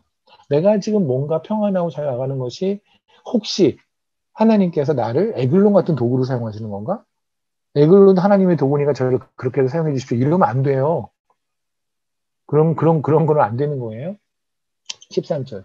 에글론이 암몬과 아멜렉 자손을 모아가지고 와서 이스라엘 자손을 쳐서 종로나무 성읍을 점령한지라, 그죠? 이때 에글론이 이제 모압 백성이죠. 그리고 암몬, 그리고 아멜렉 자손을 했어요. 제가 저번에 우리 아멜렉에 대해서 했었죠. 그죠? 아멜렉에 대해서 십자가를 바라보지 못하게 하는 자가 아멜렉이라고 제가 말씀을 한번 드렸는데, 제가 주면서 했었나요? 하도 여러 군데서 해서. 어쨌든, 이 얘기는 시간이 많이 걸리니까 나중에 하는 걸로 하고요. 이에 이스라엘 자손이 모압 왕 에글론을 18배 동안 섬기니라. 15절. 이스라엘 자손이 여호와께 부르짖으며 여호와께서 그들을 위해 한 구원자를 세우셨으니 그는 곧 베냐민 사람 게라의 아들 왼손잡이 에웃이라. 이렇게 났다는 거예요. 근데 에웃이다 이러면 되잖아요. 근데 왼손잡이 에웃은 뭘까요? 그러니까 이걸 가지고 이제 사람들이 보통 얘기하는 게 뭐냐면 21절에 보면 에웃이 왼손을 뻗쳐 그의 허벅지 위에서 칼을 빼어 왕의 몸을 찌르매 이렇게 돼 있거든요. 그리고 26절에 가면 에웃이 길이가 한 규빗되는 좌우의 날성 칼을 만들어 그의 오른쪽 허벅지 속에 차고, 무슨 말이냐면 뭐 지금도 그렇지만 전 세계로 보면 90% 정도가 오른손잡이래요. 그리고 10% 정도가 왼손잡이래요. 그래서 뭐 스포츠에서도 보면 왼손잡이는 굉장히 귀하죠. 몸값도 비싸고 잘하면. 그러니까 당시엔 대부분이 오른손잡이니까 칼을 당연히 이렇게 뽑아야 되니까 왼쪽 허벅지에 달겠죠. 이렇게 뽑아야 되겠죠. 그죠? 근데 이 에웃은 오른손잡이니까 칼을 이쪽에 뽑아서 이렇게 왼손을 이렇게 뽑아야겠죠. 그래서 이렇게 말을 합니다. 저는 그게 보통의 일반 묵상의 99.9%가 그거라고 저는 생각하는데, 사람들이 처음에 에글론한테 이제 에웃이 가서 몰래 들어가서 나중에 가서 에글론을 이렇게 죽이게 되거든요. 죽이는데, 그러면 칼을 갖고 들어가잖아요. 맞죠? 그때 오른쪽에 차니까 사람들은 당연히 보통의 오른손잡이니까 왼쪽만 검사를 했다. 그죠? 그런데 그래서 이제 들어가서 그 다음에 되면 이게 말이 돼요? 그러니까 그러면 모압에 있는 군대는 전체 합쳐서 왼손잡이가 없을까요? 그러니까 전제가 모압 백성들은 모압의 군대는 왼손잡이를 몰라야 돼요. 왼손잡이라는 존재가 세상에 없다면 그렇게 이해할 수 있죠. 전부 다 오른손잡이라고 하면 전부 다 왼쪽에다 칼을 찼으니까. 근데 단 한 명이라도 왼손잡이가 그 나라에 존재한다면 누구든지 오른쪽에 칼을 찰 수 있는 가능성이 있잖아요. 그렇잖아요. 그렇다면 이거는 말이 안 돼요. 그래서 저는 이게 그거더라고요. 에웃이 왼손잡이기 때문에 왼손잡이 어드밴티지가 있었다. 이렇게 칼을 싸움을 할 때도 왼손잡이니까 아무래도 오른손잡이들은 오른손 이렇게 하는데 왼손잡이가 이렇게 찌르는 방향을 그들이 막을 수 없었다라고 하는데, 제가 여기 1도 동의하지 않는 성경 구절을 말씀드릴게요. 뭐 성경 말씀 안 하고 제가 그걸 구길 수는 없잖아요. 사무엘 하를 잠깐 보실래요? 사무엘하 20장입니다. 사무엘 20장 8절부터인데 이 내용이 뭐냐면 20장의 첫 번째 보면 소제목 볼게요. 세바의 반역이라고 나와 있죠. 1절에 보면 마침 거기에 불량배 하나가 있어요. 세바라는 사람인데 베냐민 사람이에요. 여기서 말하는 불량배가 옛날에 제 설교를 들어본 분들은 알 텐데 벨리알이라고 제가 한번 설교를 한 적이 있었어요. 근데 거기에 속하는 사람이 이 불량배인데 어쨌든 이 세바라는 사람이 나라를 엎어요. 나라를 엎어서 자기가 나름대로 왕국을 만들려고 그래요. 그때 다윗이 안 되겠다, 쟤를 죽여야겠다라는 생각에 군대를 보내요. 근데 당시 4절에 보면 왕이 아마사를 보내죠. 근데 아마사는 누구냐면 새롭게 임명된 군대 사령관이에요. 근데 원래 다윗한테 있어서의 다윗의 오른팔 같은 자는 요압이라는 사람이잖아요. 그러니까 요압 입장에서는 너무 열이 받는 거예요. 지금 그러니까 어쨌든 간에 아마사를 없애야 자기가 지금 1인자가 그러니까 2인자가 될 수 있는 거, 다윗 바로 군대 장관이 될 수 있는 거죠. 그 질투심은 어떻게 했냐면 지금 아마사는 세바라는 사람을 쫓아가요. 그러면 요압도 어쨌든 간에 큰 일을 먼저 해야 되잖아요. 그러니까 전쟁 끝나고 그 다음에 아마사랑 뭐 1대1로 맞짱을 까든가 아니면 다윗한테 가서 그래도 그렇지 어떻게 짬밥듯이 왜 저렇게 새파란 애를 사령관을 삼습니까? 라고 따지든가 뭐 이렇게 돼야 되는데 지금 얼마나 분위하면 뭐가 중요한지 모르는 거예요, 요압이. 그래서 세바라고 하는 그 세력들과 전쟁을 하러 가는 아마사를 불러서 요압이 죽여버려요. 그래도 왜냐면 자기가 사령관이 돼야 되니까. 그 장면이 어디냐면 10절이에요. 보세요. 9절. 요압이 아마사에게 이르되 내 형은 평안하냐 하며 오른손으로 아마사의 수염을 잡고 그와 입맞추려는 채 하며 아마사가 요압의 손에 있는 칼은 쥐하지 아니한지라 요압이 칼로 그의 배를 찌르고 그의 창자가 쏟아지고 죽었죠. 근데 9절을 잠깐 보세요. 요압이 아마사에게 이르되 내 형은 평안하냐 하니 오른손으로 아마사의 수염을 잡았죠. 그럼 칼을 쓴 건 무슨 손이에요? 왼손이죠. 그죠? 수염 잡고 이렇게 찌르지 않았을 거 아니에요. 잡고 이렇게 찔렀을 거 아니에요. 그러면 요압도 왼손잡이일 가능성이 높죠. 왜냐하면 지금 이 싸움의 상대가 피레미가 아니에요. 아마사는 군대 사령관이에요. 나름 싸움 엄청 잘하는 사람 아닙니까? 무술의 고수? 그 무술의 고수랑 싸우는데 내가 너는 왼손으로 이길 수 있어. 이러진 않아요. 지금 이 상태가 그렇게 뭐 개급을 쓰는 상태는 아니잖아요. 이건 칼 하나 잘못 쓰면 완전히 자기도 죽는 상태인데 빨리 죽여야 되는 거야. 단칼에 죽여야 돼요. 그러면 저같이 오른손잡이가 단칼에 죽여야 되는데 왼손을 쓰진 않겠죠. 그래 나중에 가서 사람들한테 내가 왼손으로 이겼다. 이게 이렇게 자랑하려고 그건 아니지. 그럼 요압도 왼손잡이라는 거예요. 맞죠? 그러면 하나님께서 왼손잡이가 싸움을 잘하는 거에 포인트를 줘서 에웃의 이야기를 했다면 요압도 그런 말씀 하셨어요. 그런데 요압은 왼손잡이라는 걸 제가 지금 여러분에게 제시하기 전까지 여기서 한도 몰랐을걸요? 아, 그랬구나. 수영 오른손 잡았구나. 그럼 왼손잡이가 더 높겠네. 그러니까 다시 말하면 왼손잡이가 싸움을 잘했다는 거. 요한만큼 싸움 잘하는 사람이 어디 있겠어요? 그렇잖아요. 다윗이 그 다윗같이 싸움을 잘하는 사람이 자기의 거를 다 던져서 맡겨 군 사령관인데 어마무시한 그 다윗의 왕국의 군 사령관을 얼마나 오랫동안 싸운 요압인데요. 싸움을 그렇게 어마무시하게 잘하는 사람이면 왼손잡이란 말 하셔야죠. 에웃이 만약에 싸움을 잘하는 거에 포인트를 줘서 왼손잡이라고 했다면 이해되십니까? 그러니까 왼손이 싸움할 때 뭔가 특별하고 사람들 예측하지 못하는 곳에서 칼을 쓰고 이런 왼손잡이 어떤 어드밴티지가 있는 거를 강조하시고자 왼손잡이 에웃이라고 했다면 요압도 왼손잡이라고 하셨어야 한다고요. 제 말은. 맞죠? 그럼에도 불구하고 지금 요압은 전혀 제 생각에는 에웃보다 요압이 더 싸움 잘했을 것 같은데요.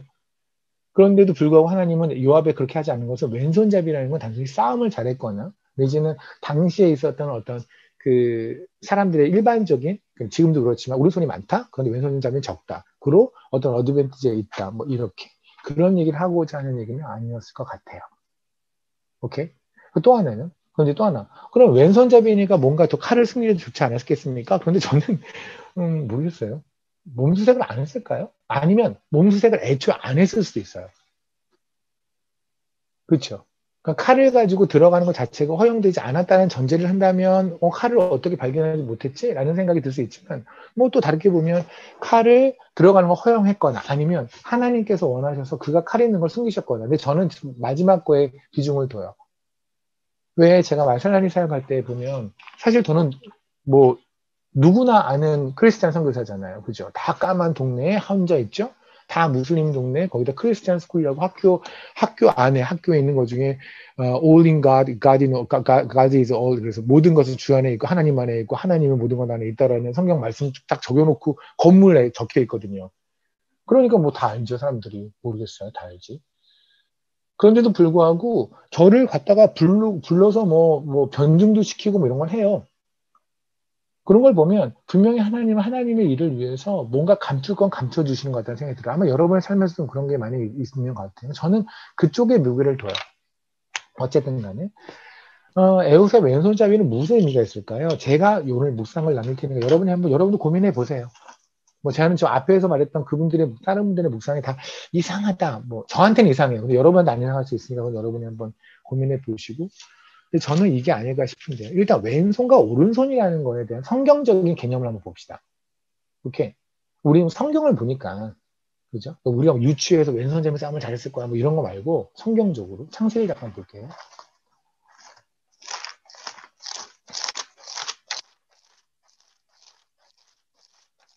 창세기 48장에 보면 어떤 얘기가 나오냐면 야곱이 에브라임과 므낫세에게 축복을 하다. 요셉의 두 아들이죠. 에브라임과 므낫세가 있죠. 므낫세가 첫째고 에브라임이 둘째예요. 그죠?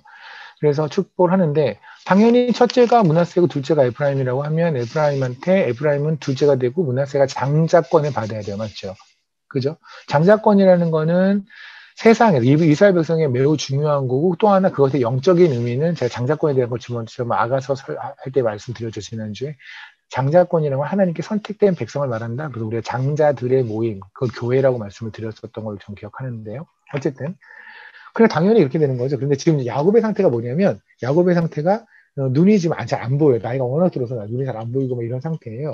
그러니까 요셉이 뭐 아빠가 눈이 안 보이니까 누가 므낫세고 누가 에브라임인지 모를 수 있잖아요. 그래서 어떻게 했냐면 문하세를 여기다 놓은 거예요. 그러니까 여러분 보시는 방향을 보면 돼요. 여러분이 지금 요셉이라고 생각하시면 돼요. 여러분 앞에 지금 문하세하고 에브라임이 있어요. 근데 걔네들을 어떻게 어레인지를 어떻게 배열을 어떻게 했냐면 여기다가 문하세를 놓고 여기다가 에브라임을 놓은 거예요. 그러면 손을 그냥 이렇게 앞으로만 뻗으면 오른손으로 문하세를 축복하고 왼손으로 에브라임을 축복하게 되는 거죠. 그죠? 왜냐면 오른손으로 축복한다는 것은 장자, 다시 말하면 권위가 이양되는 걸 의미하거든요. 그죠? 그러니까 오른손으로 이렇게. 근데 이거를 야곱이 눈에 보이지도 않는 야곱이 어떻게 했냐면 이렇게 축복을 했다고요. 그러니까 이제 지금 요셉이 너무 당황하죠. 아빠, 제가 그래도 애굽의 총리까지 했던 사람인데 제가 이 정도 어레인지 못했겠습니까? 그러지 마. 그냥 손 앞으로 나란히 하세요. 앞으로 나란히 하면 문하세가 앞에가 오른쪽에 있고 그리고 에프라임이 왼쪽에 있으니까 그대로 하시면 돼요. 그때 야곱이 했던 말이 있어요. 뭐냐면 19절. 이 18절 볼게요. 그의 아버지에게 이르되 아버지여 그리 마옵소서 이는 장자인이 오른손을 그의 먼지머리에 얹으소서. 그때 그의 아버지가 왔는데 뭐냐면 나도 안다 내 아들아 나도 안다. 그도 한 족속이 되면 그도 크게 되려니와 그의 아우가 그보다 큰 자가 되고. 이게 무슨 말씀이냐면 우리 히브리서 잠깐 보실래요?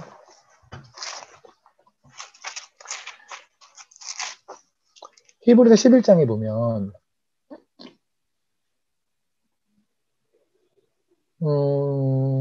21절에 믿음으로 야곱은 죽을 때 요셉의 각 아들에게 축복하고 그 지팡이 머리에 의지하여 경배하였으며 그러죠. 보세요. 야곱의 삶을 엄청나게 버라이티 했어요. 우리가 야곱을 막 까는데 사실 우리 삶을 비교해보면 야곱이 이겨요. 야곱이 나아요. 우리보다 훨 나아요. 그래도 뭐 충성도 하고 뭐 했잖아요. 그죠? 말기도 물론 못 알아듣기도 했지만 알아듣는 것도 꽤 많았고. 어쨌든 그럼에도 불구하고 야곱은 좋은 일, 하나님 보시기에 좋은 일도 분명히 했을 것이고 안 좋은 일도 했을 거예요. 맞죠? 그러면 야곱이 하나님에게 하나님을 기쁘게 하는 일이 하나도 없었을까요? 죽기 전까지? 있었을걸요. 그렇죠? 그런데 하나님은 그 많은 것을 무시하는 건 아닌데 만약에 그게 넘버링을 해서 나를 제일 기쁘게 한 거 하나만 내가 딱 꼽아라 라고 말한다면 그게 뭐냐면 하고 말게 이거예요. 그러니까 믿음으로라고 나오잖아요. 믿음으로 아브라함, 믿음으로 이삭은, 믿음으로 이거는 뭐냐면 그의 모든 삶에서 내가 그냥 하나만 딱 추려서 그냥 내가 말한다면 그거야 라는 거거든요. 그럼 야곱의 삶에서 하나님은 하나만 추려하는데 뭐냐면 그게 마지막에 요셉의 아들들이 왔을 때 축복하는 장면을 하나님이 가장 믿음 있는 장면을 보신 거예요. 야곱의 삶에서. 왜요? 그게 뭔데? 보세요. 야곱한테 있어서 가장 태생적 한계가 뭔지 아십니까? 태생적 한계가 자기가 둘째로 태어났는데 장자가 된 거고. 그렇죠? 근데 둘째로 태어나서 장자가 된 거 물론 본인이 너무 성급하게 그거를 장자권을 획득하려고 뭐 이렇게 속임수를 쓰고 하지만 그렇게 하기로 하신 거예요. 그러니까 그 속임수 없을지라도 장자는 야곱한테 주시기로 한 분이 하나님이죠. 그렇잖아요. 그러면 하나님이 그렇게 주시기로 한 거에 대해서 누구도 모르는 거죠. 맞죠? 그럼 누구도 모르니까 야곱은 살면서 계속해서 질타를 받았을 거예요. 친인척들한테. 저거 아주 장자권에 눈이 어두워갖고 얘에서 형 그냥 파주한 걸 속여갖고 저 나쁜 놈. 이러지 않았을까요? 그러니까 얼마나 원망을 했을까요? 하나님 왜 둘을 다 선택하시지? 왜 저만 선택하셔서? 물론 제가 그거를 하나님이 원하시는 그 선택의 방법, 하나님 선택하시는 그 방법을 제가 조급해서 제가 스스로 너무 오버한 점은 없잖아 있지만 그럼에도 불구하고 만약에 야곱이 고깃국 한 그릇에 장자권을 사지 않았으면 하나님께서도 뭔가 좀 이상한 방법으로 분명히 야곱을 장자로 삼으셨을 거예요. 그죠? 그것만으로도 또 야곱은 욕을 먹을 거예요. 맞죠? 형에 있는 권리를 지가 뺏어버린 놈, 이렇게. 그냥 야곱에 있어서 평생을 따라다니는 오점. 본인은 감사하지만 사람들이 보기에, 그걸 모르는 사람들이 보기에는 굉장히 손가락질한 내용이 둘째가 장자된 거예요. 그러니까 자기는 죽어도 하기 싫은 게 뭐냐면 자기 자녀들이 둘째가 장자되게 만드는 거. 왜 그런 얘기 하잖아요. 왜 부모님들이 뭐 살아서 막 고생하신 분들이 내 자식이 그 길만큼 가지 않게 하시려고 하는 그런 거 있죠. 그죠? 그런 것처럼 예를 들면. 그런데 지금 야곱은 마지막에 요셉의 자녀를 딱 했는데 하나님께서 거꾸로 하려는 거예요. 이것만큼은 싫은 거죠. 정말 이것만큼은 싫은 거죠. 이건 내 대에서 끝내고 싶은 거예요. 근데 하나님은 또 에브라임 둘째를 또 장자로 하려네요. 므낫세를 또 첫째를 둘째로 하려네요. 아, 이거는 싫은 거죠. 그래서 얘기하잖아요. 야곱이. 아, 나도 안다. 아들아, 나도 안다. 내가 더 힘들어. 근데 사실 이게 왜 하나님이 보시기에 어마어마한 믿음이냐면, 이게 야곱, 생각해보세요. 나이가 들면 들수록 쌓이는 건 고집이거든요. 그죠? 근데 마지막 죽기 직전에 야곱은 자기가 가진 모든 고집을 꺾어버려요. 하나님이 옳다는 것에. 그러니까 하나님이 정말 기뻐하는 건 뭔지 아세요? 여러분 고집 꺾는 거예요. 여러분이 누구를 미워할 때 미워할 만한 이유가 있으니 미워하지 않겠습니까? 우리도 사람인데. 근데 그러지 말라라고 하는 하나님의 말이 옳아서 거기에 고집 꺾어버리는 거. 그게 하나님이 정말 기뻐하는 거예요. 그러니까 믿음으로, 뭐 예를 들면 그런 거죠. 믿음으로 형우는 그 고집을 꺾었더라. 이게 하나님이 마지막에 기억하시는 포인트라고요. 형우가 살아생전에 몇십억을 뭐 해서 하늘소망교회를 뭐 건물을 짓고 예배당을 이만한 10억짜리 건물을 형우가 돈은 없으니까 지가 그냥 노가다를 띄워서 지었더라. 뭐 이런 걸 했다 합시다. 그러면 하나님이 기억하는 건 뭐냐면 그 어마무시한 재정을 드리고 모아드리고 이게 아니라 그것도 기억하시겠지만 하나님이 정말 꼽으시는 건 딱 하나 꼽으려면 그거예요. 형우가 그 고집을 꺾었더라. 오늘 한번 내일 한번 여러분 하나님을 기쁘게 한번 해보세요. 야곱처럼. 그 고집을 꺾음으로. 그럼 봅시다. 저희 지금 오른손 왼손 하고 있잖아요. 오른손이 말하는 건 뭐예요? 하나님의 손이에요. 맞죠? 하나님의 권위가 가는 손이 오른손이에요. 맞죠? 그래서 우린 그러잖아요. 영어에서도 보면, 그러니까 한국말에서도 오른손을 다른 말로 바른 손이라고 하죠. 그죠? 그래서 이거 동서고금을 통틀어 다 마찬가지예요. 동서고금을 통틀어도 다 오른손은 올바른 손, 왼손은 나쁜 손. 그죠? 그래서 뭐, 어느 나라 같은 경우에는 왼손으로 오른손으로만 밥을 먹어요. 왼손으로. 그러니까 뭐 화장실에서나 뭐 이럴 때 쓰는 건 다 왼손으로 하고, 오른손은 거룩한 손. 그래서 오른손으로는 더러운 것도 마치지 않고, 뭐 이러거든요. 그죠? 그게 굉장히 심한 나라도 있어요. 뭐 케냐 같은 경우도 그래요. 그래서 여러분 왜 어렸을 때 왼손 쓴다고 해서 구박받은 분 적 없습니까? 제 때는 그런 거 되게 많았거든요. 근데 우리 케냐 다녀온 애들 중에는 다 아는 우리 스나이더라고 있잖아요. 스나이더가 아주 극심한 왼손잡이거든요. 근데 걔가 옛날에 그래서 걔가 왼손에 상처가 되게 많아요. 케냐는 터프하더라고요. 엄마가 젓가락으로 막 지졌대. 이렇게 불 같은 걸 지졌대. 왼손 쓰지 말라고. 그래서 걔가 왼쪽에 상처가 되게 많아요. 하도 맞아서 왼손 쓰지 말라고. 그럼에도 불구하고 왼손을 제비로 끝까지 살아낸 우리 애국가 같은 우리 스나이다. 근데 어쨌든 그거예요. 어느 나라를 통틀어서도 왼손은 불결한 손이고 안 좋은 손이고 오른손은 거룩한 손이에요. 성경에서도 그렇게 말을 하고 있고요. 출애굽기 15장을 잠깐 봅시다.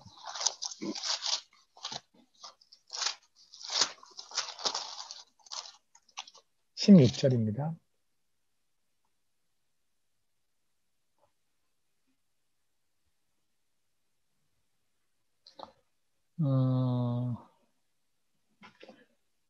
예. 논란과 두려움에 그에게 임하며 주의 팔이 크므로 그들 이때 팔이라고 나오는 거 있잖아요. 이때 arm이라고 돼 사실 이게 얌이거든요. 이게 오른손. 그죠? 그들의 돌부 침묵해서 여호와께서 주의 백성 통일까지 곧 주께서 사신 백성의 통과일까지 였나이다. 하나님의 오른손이 임했다 이런 말이에요. 시편을 잠깐 볼게요. 16장.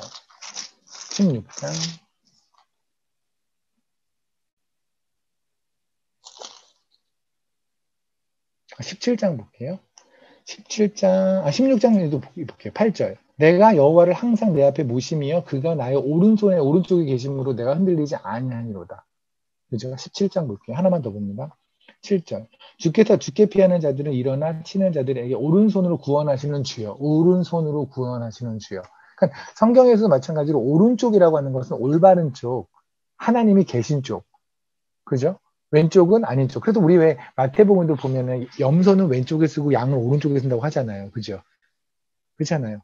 그래서 우리는 전부 다 주님이 딱 오면은 다 오른쪽에 쓰겠죠. 주님 오른쪽에. 근데 주님이 딱 뒤를 돌아가면 다 왼쪽이 되겠죠. 아무튼 간에 오른쪽은 올바른 쪽, 왼쪽은 올바르지 않은 쪽이에요. 영어에서도 그런 게 있어요. 지금 뭐 여기 영어권에서 영어가 더 편하신 분도 있는데 dexterous라는 단어가 있어요. dexterous라는 게 뭐냐면 그 솜씨가 좋은 뭐 이런 말이에요. 멋진 뭐 이런 거 빈틈 없는. 근데 얘가 고어에서 오른쪽에 뜻이 있거든요. 또는 sinister이라는 말은 뭐냐? sinister는 아주 그냥 형편없는, 그냥 뭐 불행한 이런 뜻이에요. 근데 얘가 왼쪽에 뜻이 있어요. 영어에서도요, 왼쪽에 뜻이 있는 거는 고어적으로 가면 나쁜 뜻이에요. 불행하고. 근데 오른쪽에 뜻이 있는 단어는 굉장히 뭐 좋은 거, 뭐 이런 거예요. 그러니까 다시 말하면 왼쪽은 일단 버려진 거예요. 그죠? 버려진 거, 나쁜 거, 더러운 거. 오른쪽은 올바른 거예요. 그죠? 그런데 재밌는 게 하나 있어요. 우리가 그 사사기 3장에를 보면 왼손잡이라고 나왔잖아요. 근데 원래 왼손잡이라는 게 스몰라라는 말이거든요. 그러니까 히브리어로는 스몰라라는 말이 있어요. 그냥 왼손잡이 그럴 때 스몰라라는 말을 쓰는데, 그리고 오른쪽, 그러니까 원래 스몰라라는 단어가 왼쪽이라는 단어가 있고, 그리고 오른쪽에는 야민이라는 게 있어요. 그러니까 어쨌든 간에 왼쪽이라는 단어, 오른쪽이라는 단어가 따로 있어요. 히브리어에. 근데 사사기에 나오는 에우스 얘기할 때는 이 왼쪽이라는 단어를 쓰지 않아요. 근데 어떻게 왼손잡이가 되죠? 왼쪽이라고 하면 left handed 같이 왼손, 왼쪽의 손 이렇게 되잖아요. 그죠? 오른손은 right handed 돼요. 그러니까 left라고 하는 히브리어가 있어요. right라는 히브리어가 따로 있어요. 그런데 에웃이 왼손잡이라는 표현을 할 때는요, 왼쪽이라는 단어를 쓰지 않아요. 오른쪽이라는 말을 쓰면서 왼손잡이를 라고 만들어요. 어떻게 할까요? 오른손이 묶인. 이해되세요? 오른손이 묶인 자예요. 오른손이 묶인 에웃이에요. 이해되십니까? 히브리어를 예를 보면은 왼손잡이가 아니라 오른손을 못 쓰는, 원래 이태리라는 말, 이태리라는 게 뭐 바운드, 묶여있는, shut up, 이렇게 완전히 다 닫혀버린, 뭐 이런 거예요. 묶여버린, 장애가 생긴. 그러니까 오른쪽에가 장애가 생긴 왼손잡이에요. 이해되십니까? 그러니까 왼손잡이라고 그냥 그러시면 되잖아요. 간단하죠. 간단히 왼손잡이 그러면 되는데, 하나님은 굳이 이렇게 어렵게 오른손에 장애가 있는 에훗이라고 말을 했다고요. 그러니까 오른손을 못 쓰니까 당연히 왼손을 쓸 수밖에 없지 않겠습니까? 그죠? 그럼 우리 유치가 가능해요. 에훗은 태어날 때부터 오른손을 못 썼구나. 근데 그렇게 하기에는 싸움을 그렇게 잘한다는 것도 좀 그렇지 않나요? 그죠? 무협 영화 보면 외팔이 무슨 이런 사람 나오긴 하지만 뭐 그건 영화 이야기 같고. 이건 뭘까요? 이것을 유치는 어디서 가는 게 좋냐면 이거 같아요. 13절. 사사기입니다. 에글론이 암몬과 아멜렉 자손을 모아 가지고 와서 이스라엘 쳐서 종려나무 성읍을 점령한지라. 종려나무 성읍 한번 붙여보실래요?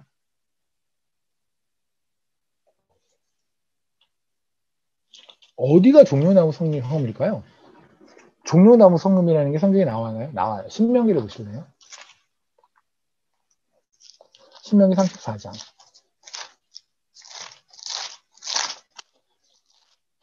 신명기 34장 3절에 보면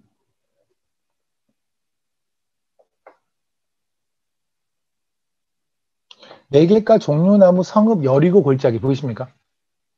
종려나무 성읍이 어디를 말하냐면 여리고를 말을 해요. 역대 하에도 한번 등장하는데 그건 이제 뭐 나중에 여러분이 한번 찾아보십시오. 종려나무 성읍이라는 건 여리고를 뜻하거든요. 그러니까 다시 말하면 사사기 3장 얘기인 거예요. 지금 에웃이 있는 동네가 여리고라는 동네에 있는 거예요. 오케이. 그 여리고라는 동네에 모압과 암몬과 그리고 아말렉이 와서 점령을 한 거예요. 그리고 18년 동안 다 지어버린 거예요. 이해되세요? 그러면 문제는 뭐냐면 하나님은 지금 저들이 악을 행했다고 그랬잖아요. 악을 행했다라는 동네가 어디냐면 여리고라는 동네예요. 맞죠? 그러니까 여리고는 과연 어떤 동네일까? 여리고는 어떤 악을 행했을까? 여리고가 상징하는 건 어떤 걸까? 첫 번째, 여리고를 하나님께서 말씀하실 때는 어땠냐면 여호수아서 6장에 보면 여러분의 인생에 비추어서 한번 생각해 보십시오. 남 얘기다 생각하지 마시고요. 저도 마찬가지로 말씀을 준비해서 제 인생에 많이 비춰봤습니다. 지금도 말씀을 전하면서 제 인생에 비춰볼게요. 여호수아서 6장을 보면 26절입니다. 지금 이게 여호수아서 6장이면 뭔지 알죠? 여리고 성이 뺑뺑뺑뺑뺑 돌고 6일 돌고 7일째 으악 하고 소리 들었더니 무너졌다. 그죠? 이거를 또 자유주의 신학하시는 분 있죠. 자유주의 신학하시는 그런 분들은 인간의 음파로 무너졌다고 얘기를 해요. 6일 동안 말하지 않았다가 7일째 200만 명의 사람이 소리를 질렀더니 음파로 여리고성이 무너졌다는 거예요. 이런 게 인본주의예요. 하나님 없는 거죠. 그죠? 또 그런 거에 또 엄청나게 또 귀 기울이는 분들이 있죠. 그죠? 여호수아서 7장입니다. 무너졌어요. 라합 살린 건 얘기는 오늘 다 알고요. 26절. 여호수아가 그때 맹세가 이르되 누구든지 일어나서 이 여리고성을 다시 건축하는 자. 건축하는 자는 rebuild예요. 다시 건축하는 자는 여호와 앞에 저주를 받을 것이나 그 기초를 쌓을 때 그의 맏아들을 잃을 것이요 그 문을 세울 때 그의 막내 아들을 잃으리라. 제가 그랬잖아요. 여리고는 우리라고요. 무슨 말이냐면 그냥 간단히 설명할게요. 하나님께서 창조를 6일 동안 하시고 7일째 쉬셨죠. 그죠? 안식하셨잖아요. 안식하는 건 하나님께서 모든 거를 이제 창조하신 게 우리를 구원하기 위해서 창조하셨다 그랬잖아요. 주님께서 그랬잖아요. 우리에게 찬송과 찬양을 받기 위해서 구원하셨다. 그러니까 6일 동안 창조하시는 얘기는 뭐냐면 우리를 구원하시면 찬양과 찬송을 받기 위한 모든 작업을 끝내셨다는 거예요. 이게 되십니까? 그리고 이제 하나님은 보좌에 앉으셔서 이제 하나님은 나한테 이제 너네는 나한테 찬양을 해야 돼. 니네가 죄를 짓 거지만 그걸 구원하고 모든 거를 내가 다 모든 거 계획이 끝났어. 그게 창조예요. 다 끝났어. 이제 하나님 정도 끝난 거죠. 그리고 하나님이 보좌에 앉으세요. 근데 우리의 삶은 뭔데요? 우리의 삶은 절대로 하나님이 원하는 대로 흘러가지 않는다. 하나님이 예측한 대로 하나님 원칙한 대로 흘러가는 좀 하나님이 원하는 대로 흘러가는 거 알죠? 그렇잖아요. 우리는 그러잖아요. 애들이 학교 갔다도 분명히 무릎도 깨지고 할 거를 예측하지만 하나의 부모가 원하는 건 아니잖아요. 그죠? 하나님이 원하는 건 우리가 하나님은 빨리 속히 와서 하나님께 엎드리 경배하는 건데 아닌 거예요. 그래서 하나님은 우리가 죄를 짓고 하나님을 떠나서 계속해서 동쪽으로 가서 롯 땅에서 머물면서 막 여러 가지 삽질할 때 하나님 하신 건 바로 뭐예요? 6일 동안 세상을 지은 것처럼 6일에 걸쳐서 우리 여리고성이라고 하는 단단한 우리를 무너뜨려 버리시죠. 그리고 7일째 무너진 게 바로 안식이에요. 한번 여러분 다 인정하실걸요? 우리가 가장 안식할 때가 뭐냐면 하나님한테도 무너졌을 때. 맞지 않아요? 지금도 마찬가지잖아요. 내가 나 세우지 않고 내가 무너졌을 때, 나의 계획이 무너지고 나의 생각이 무너졌을 때 우리는 깊은 안식에 들어가거든요. 물론 육체는 상황은 현실적으로 힘들지만 나의 영은 가장 안식하죠. 그게 여리고성이에요. 그러니까 여호수아가 지금 하는 게 뭐냐면 하나님이 무너뜨리는 걸 아예 세우지 말라고요. 우리가 그래야 되잖아요. 하나님이 무너뜨리는 우리는 다시 세우면 안 돼. 옛자는 죽고 새로운 자로만 살아야 해요. 맞죠? 그게 이제 실질적으로 당시에 있었던 어떤 현실적인 얘기를 하면 네가 다시 세우면 내가 처자들도 죽고 막내를 죽을 거야 라고 말을 했다고요. 그런데 시간이 지나요. 열왕기 상으로 가볼까요? 열왕기 상이라고 한다면 최소한 사사기에 340년의 시간이 지난 거예요. 그죠? 그리고 나서도 지금 아합 시절까지 갔으니까 엄청 시간이 지난 거예요. 그럼 이때쯤이면 정말 하나님도 너도 나도 다 잊을만 하지 않아요? 하나님이 무슨 약속하셨는지 본인도 까먹으실 것 같은데? 그런데 본인도 까먹었을 무렵에 이런 일이 있어요. 16장입니다. 그 시대라는 거는 아합과 이세벨이 판을 치던 그 시대에 34절 그 시대에 그러니까 아합과 이세벨이 판이라는 건 무슨 말이에요? 하나님에게 하나님의 적들이 판을 치는 거죠. 그죠? 교회 잘 기억하세요. 세상은 어차피 상관없어요. 세상은 어차피 그렇게 살 거니까. 교회에서도요, 교회 리더가 하나님에게 진짜 하나님 앞에 무너진 자가 아닌 리더가 세워지잖아요. 그럼 어떻게 되는지 아세요? 그러면 성도들이 다 여리고성을 쌓기 시작해요. 그들은 가서 다 나의 계획만을 하나님께 기도하고 나의 계획을 들어달라고 기도를 해요. 나를 사랑해, 그러니까 나의 가치를 높여달라고 해요. 나밖에 없어요. 근데 위에 있는 리더가 무너지면 어쨌든 가능성은 교회에 있는 많은 성도들도 그 팔로워들도 무너질 가능성이 높아지겠죠. 그렇죠? 지금 보세요. 아합과 이세벨은 전형적으로 하나님을 대적하는 자들이에요. 하나님을 대적하는 자들이 있으니까 어떻게 돼요? 그때의 시대의 분위기는 전부 다 하나님이 뭐라고 그래도 관심 없는 분위기가 되겠죠. 그죠? 하나님이 원하는 바를 기억하지 않는 분위기예요. 그래서 지금 23, 24절에 그때에 이세벨과 아합이 판을 치던 그때에 베델 사람 히엘이 여리고를 건축할 때 아까 그랬죠? 이거부터 400년 전에 아니 400년보다 더 전에 건축하지 말라고 그랬잖아요. 근데 했어요. 근데 어떻게 했어요? 아까 그 터를 쌓을 때 맏아들이 죽었고 성문을 세울 때 막내 아들이 죽었다. 앞에는 여호수아서 얘기 그대로 일어난 거예요. 그렇죠? 그럼 지금 여리고는 어떤 동네예요? 무너졌는데 세운 동네예요. 이해되십니까? 하나님이 무너뜨렸는데 계속 세우고 있는 동네예요. 하나님이 무너뜨리는 우리를 다 계속 세우고 있는 동네가 바로 여리고일 거예요. 11개 하를 볼까요? 예, 11개 할. 제가 설교 여러 번 했었습니다. 11개, 2장에 보면, 곰 이야기 다 기억하시죠? 곰 대머리 해갖고 곰 나온 얘기 다 아시니까. 그게 제가 부활에 관한 이야기라고 말씀을 드렸어요. 그죠? 대머리야, 대머리하고 놀리는 것은 하나님의 보호하심을 사라졌다라고 놀리는 거라고 말씀을 드렸죠. 그죠? 그러니까 엘리사한테 놀리는 사람들이 대머리야, 대머리야. 무슨 말이냐면, 너한테 보호하심은 없어. 부활 그런 거 없어. 하나님이 니네 보호한다고 개뿔. 하나님이 어디 있어? 보여줘봐. 이게 지금 세상의 목소리죠. 그죠? 그러면 봅시다. 바로 직전에 엘리야가 하늘로 올라가요. 하늘에 올라갔을 때 사람들은 그 하늘에 올라갔다가 다시 부활을 믿지 않는 게 세상이잖아요. 맞죠? 부활을 믿지 않으니까 뭐랬냐면 엘리사한테 너 대머리야 대머리야. 무슨 말이야? 하나님한테 보호함을 구하지만 하나 그런 거 없는. 그러니까 있지도 않은 하나님을 믿는 자여가 대머리야예요. 올라가라가 뭐예요? 한번 가봐 너도 부활한다며 죽어봐 가봐. 그죠? 그러면 부활이 없는 세상이 바로 뭐예요? 바로 이거죠. 그죠? 근데 문제는 뭐냐면 19절 볼게요. 열왕기하 2장 19절입니다. 그 성읍 사람들이 그죠? 그 성읍 사람들이 한 게 하나가 소금 얘기가 나오고요. 그 다음에 23절부터 나오는 게 대머리야 그 얘기예요. 오케이? 그럼 그 성읍이 어디냐면 15절 볼게요. 15절 보면 맞은편 여리고 보이십니까? 지금 이 성읍이 여리고예요. 여리고는 어떤 동네인지 아세요? 부활 없다고 하는 동네예요. 하나님의 보호하시면 없다고 말하는 데가 여리고라고요.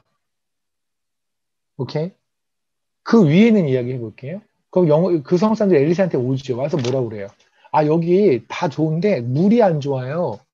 그 물의 근원이에요. 물의 근원이 지금 너무나 다 썩었거든요. 그래서 어떻게 하죠? 그랬더니 21절에 보세요. 엘리야가 물 근원으로 가서 소금을 그 가운데 뿌려요. 그때 물이 깨끗해졌대요. 그래서 22절에 그 물이 엘리사가 한 말과 같이 고쳐서 오늘에 이르렀더라. 그죠? 그러면 그거 생각해 봅시다. 아니 굳이 이런 퍼포먼스 할 필요 없지 않나요? 소금 이런 거 안 뿌려도 되잖아요. 어차피 하나님이 하신 건데 엘리사 하는 거 아니잖아요. 소금의 능력이 있는 건가요? 아마 이것 때문에 어느 교회에서 뭐 그 코로나 막 퍼졌을 때 소금물 막 입에 뿌려주고 막 이래가지고 예방한다 이랬던 사람들이 아마도 굳이 성경적 근거를 냈다면 이걸 거예요. 아마도 maybe. 그럼 지금 생각해 이만한 물의 근원에 그게 물이 요만한 게 아니잖아요. 이만한 거에 거기서 소금 요만큼을 뿌렸더니 거기가 깨끗해졌다? 그래서 소금의 능력이 있다? 그거 뭐하고 똑같은 거냐면 예수님께서 침 발리시잖아요. 침을 뱉어가지고 이겨가지고 눈에 이렇게 붙여갖고 장님의 눈을 뜨게 하죠. 아세요? 그런 게 있거든요. 그리고 침을 이렇게 발라요. 그러면 그래서 누군 그러죠. 침의 능력이 있다. 어떤 그 있잖아 그 혀가 굳은 자한테는 주님께서 혀에다가 주님의 침을 바르죠. 그래서 예전부터 이렇게 우리가 모기 물리면 침 바르지 않냐. 침에는 또 무슨 성분이 있다. 또 이게 그 성분 좋아하시는 분들이 또 그런 거 하거든요. 한번 해보세요. 그러면 여러분 주변에 장님이 눈을 안 보이시거나 내지는 뭐 혀가 굳어 있으면은 여러분이 침을 발라보세요. 딱이 맞을 거예요. 그러지 않아요? 어디다 대고 네 침을. 저는 그때 장님이 되게 두려웠을 것 같아요. 침으로 막 이긴 거를 느낌이 알았는데, 저기 나한테 오는 거, 척한 게? 아니, 더 했던 건 그거 있잖아요. 혀 굳은 사람. 눈은 보이잖아.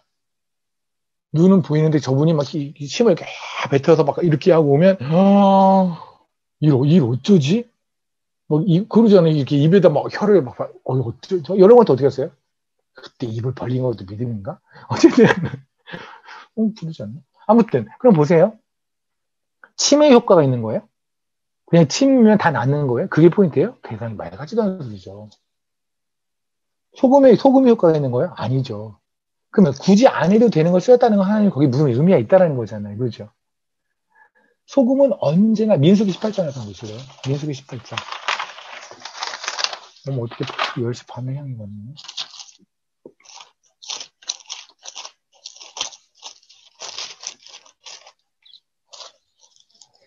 19절입니다. 이스라엘 자손 여호와께 거제로 드리는 모든 성물은 내가 영구한 목의 음식으로 너와 내게 주노니 내 자녀에게 주노니 이는 여호와 앞에 너와 내 후손에게 영원한 소금 언약이라. 소금이 말씀이에요. 아멘. 소금은 말씀이니까요. 여기서 말하는 썩어 문드러진 그 물의 근원은 뭐냐면 세상이에요. 그게 나예요. 뭐 알잖아요. 우리는 우리의 삶을 이끌어가는 유일하게 우리의 삶을 거룩하게 이끌어가는 건 말씀밖에 없어요. 그러니까 말씀을 보지 않으면서 말씀을 제대로 사모하지 않으면서 그리스도인으로서 제대로 살겠다고 하는 것은 그거는 말이 안 되고 불가능해요. 이해되십니까? 그러니까 이게 바로 뭐냐면 이거예요. 부활을 믿지 않는 세상, 부활을 믿지 않는 교회. 하나님을 믿는다고 하지만 말씀에는 중시하지 않는 교회. 여러 가지 성경 프로그램이 있고 여러 가지 바이블 스터디도 하는데 사실 실질적으로 말씀을 안 가르치는. 휴디집도 엄청나게 많은 걸 해요. 해요. 하죠. 뭐 모여갖고 무슨 모임 많이 하죠. 그런데 실질적으로 말씀을 진짜 말씀 안 가르치는. 거기서 인본주의인 걸 계속 뽑아요. 인본주의. 그래서 우리의 자긍심을 올려주는. 하나님은 나의 가치를 높여주기 위해서 예수님이 죽으신 것처럼 생각하게 만드는.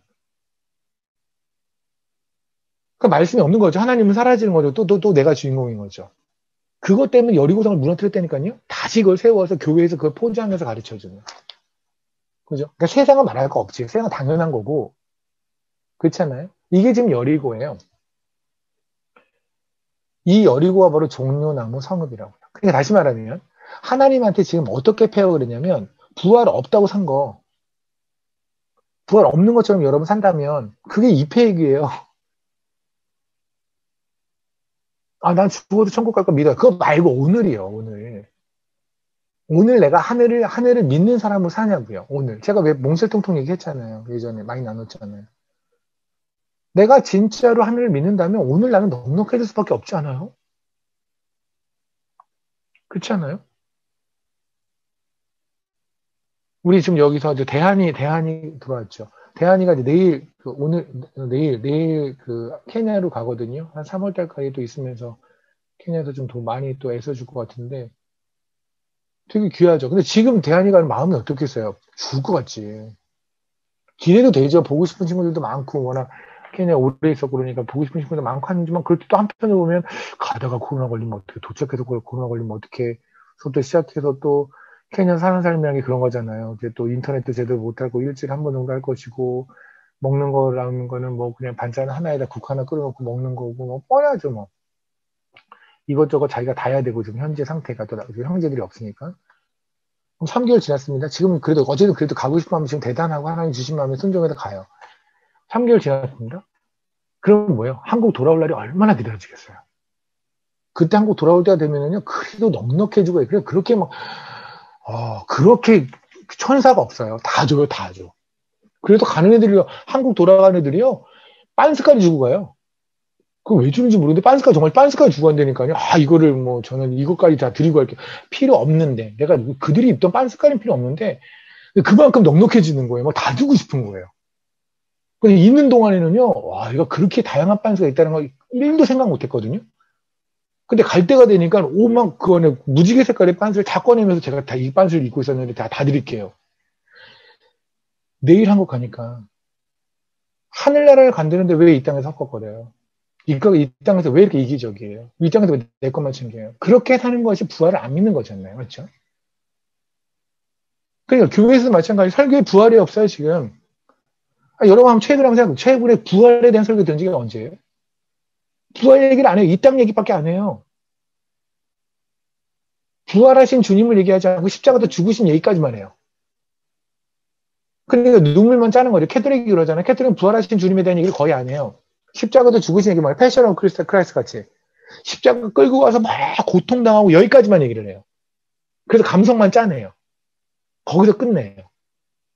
근데 우리의 주님은 십자가도 부활하셨단 말입니다. 그게 그래서 주님인 거예요. 그래서 그분이 메시아인 거예요. 그분이 그래서 그리스도인 거예요. 근데 그걸 왜 안 믿는 것처럼 사냐고. 그러니까 우리 그러잖아요. 세상에다 내가 그리스도인으로서 뽐을 내고 싶어. 어떻게 뽐내실 건데요? 어떻게 세상을 압도할 건데요? 세상과 똑같이 쫄고, 세상과 똑같이 그렇게 이기적으로 살고, 세상과 똑같이 미인하고, 그렇게 살면서 어떻게 세상을 이겨요? 그냥 그들보다 조금 더 잘 웃고, 그들보다 조금 더 친절하고, 그냥 그들이 먹는 술 안 먹고, 그들이 피는 담배 안 피고, 그 정도 수준으로 절에를 가셔야죠. 그게 낫지. 세상을 이기는 건 뭐냐면, 개뿔 없는데 우리는 하늘 믿기에 이때는 넉넉하게 살아가는 거예요. 아멘. 그렇게 사는 거예요. 근데 그게 없이 사는 게 종려나무 성읍이었단 말입니다.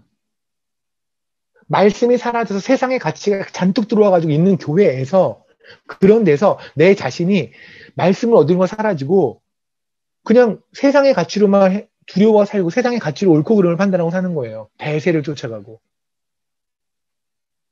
주님께서 좁은 길이라는 거는 그냥 뭐 말이 그런 거지.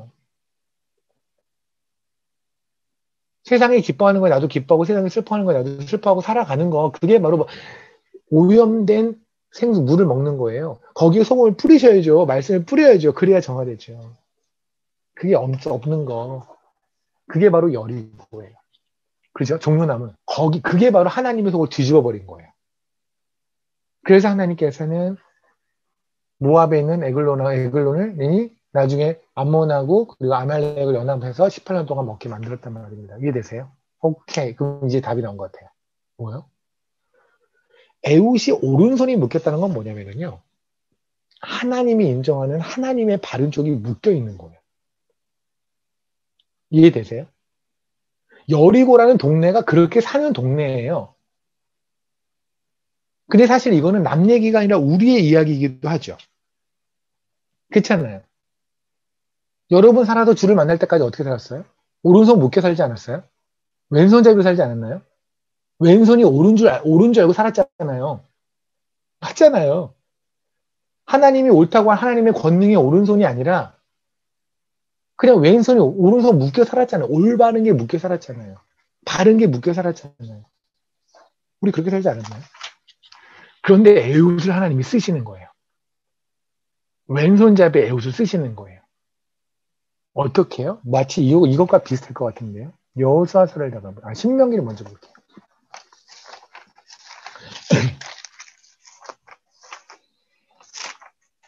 신명기 11장입니다.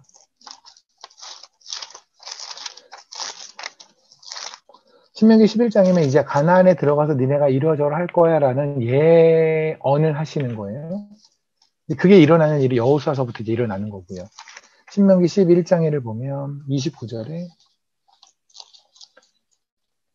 내 하나님 여호와께서 네가 차지할 땅 가나안 땅에 들어가서 너를 인도해 드리실 때 너는 그리심산에서 축복을 선언하고 에발산에서 저주를 선포하라. 그러니까 들어가면 지금 현재 상태는 그 안에 뭔 산이 있는지 몰라요. 근데 하나님 아시잖아요. 그죠? 하나님이 너희 들어가면 산이 두 개가 있을 거야. 하나는 그리심산, 하나는 에발산이거든. 근데 그리심산은 축복을 선언하는 거야. 여기서는 에발산 저주를 하는 거야. 그러니까 이런 거죠. 너 이렇게 하면 축복받아. 너 이렇게 하면 하나님 복 주실 거. 이렇게 하면 뭐 할 거야는 여기서 하는 거고 너 이러면 하나님이 깐다. 하나님이 죽인다. 이런다. 이건 여기서 하는 거예요. 에발산에서. 오케이. 그래서 여호사서를 보면은요. 이제 하나님이 시키는 대로 해요. 막상 들어갔더니 진짜 놀랍게도 그런 산이 있는 거겠죠? 그래서 이제 하나님 시키는 대로 해요. 8장.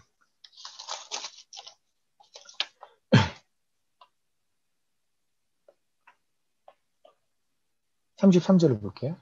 온 이스라엘 장로들과 관리들과 재판장들이 본토뿐만 아니라 이방인까지 언약궤를 맨 레위 사람 제사장들 앞에 좌우에 서서 절반은 그림산, 절반은 에발산에 섰으니 이는 여호와의 종 모세가 이스라엘 백성을 축복하라고 명령한 대로 합니다. 그렇죠? 그럼 당연히 뭘 했겠어요? 에발산에서 저주를 선포했을 것이고 그림산에서는 축복을 선포했겠죠. 그렇죠? 그런데 30절 보세요. 그때 여호수아가 이스라엘 하나님 여호와를 위해 에발산에 제단을 쌓아요. 축복과 저주가 만약에 지금 축복에 사는 그림산이잖아요. 그죠? 저주에 사는 에발산이잖아요. 그러면 제단을 쌓는다 그러면 언뜻 생각해도 생각해 보십시오. 여러분 산이 두 개가 있어요. 여러분의 교회를 세워요. 하나는요. 그냥 잘 모르겠지만 여기는 축복의 산이래요. 하나님이 그랬어요. 여기는 저주의 산이래요. 그럼 여러분 교회 어떻게 세우실래요? 당연히 축복의 산을 세우겠죠. 그렇지 않아요? 당연하지 않아요? 그러면 하나님도 마찬가지로 이때 여호수아가 제단을 쌓는 거는 그림산에 쌓아야 돼요. 축복을 선포되는데 당연하죠. 근데 지금 여호수아는 에발산에 세웠단 말입니다. 저주가 선포되는.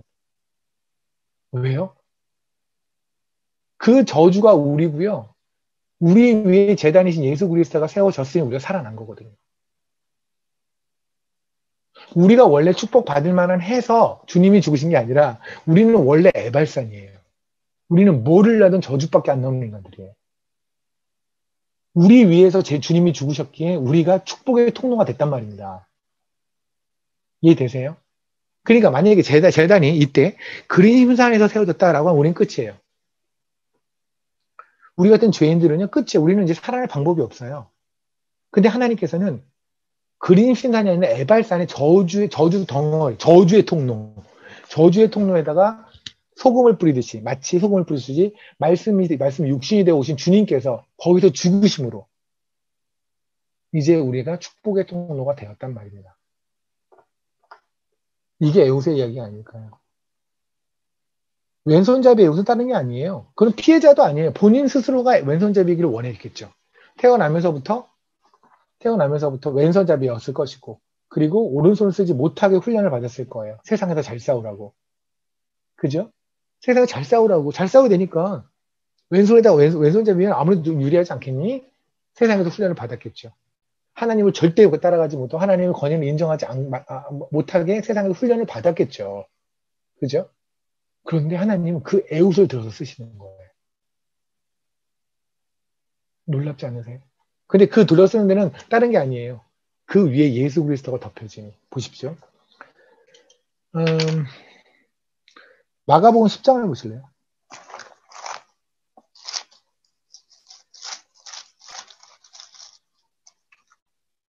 46절.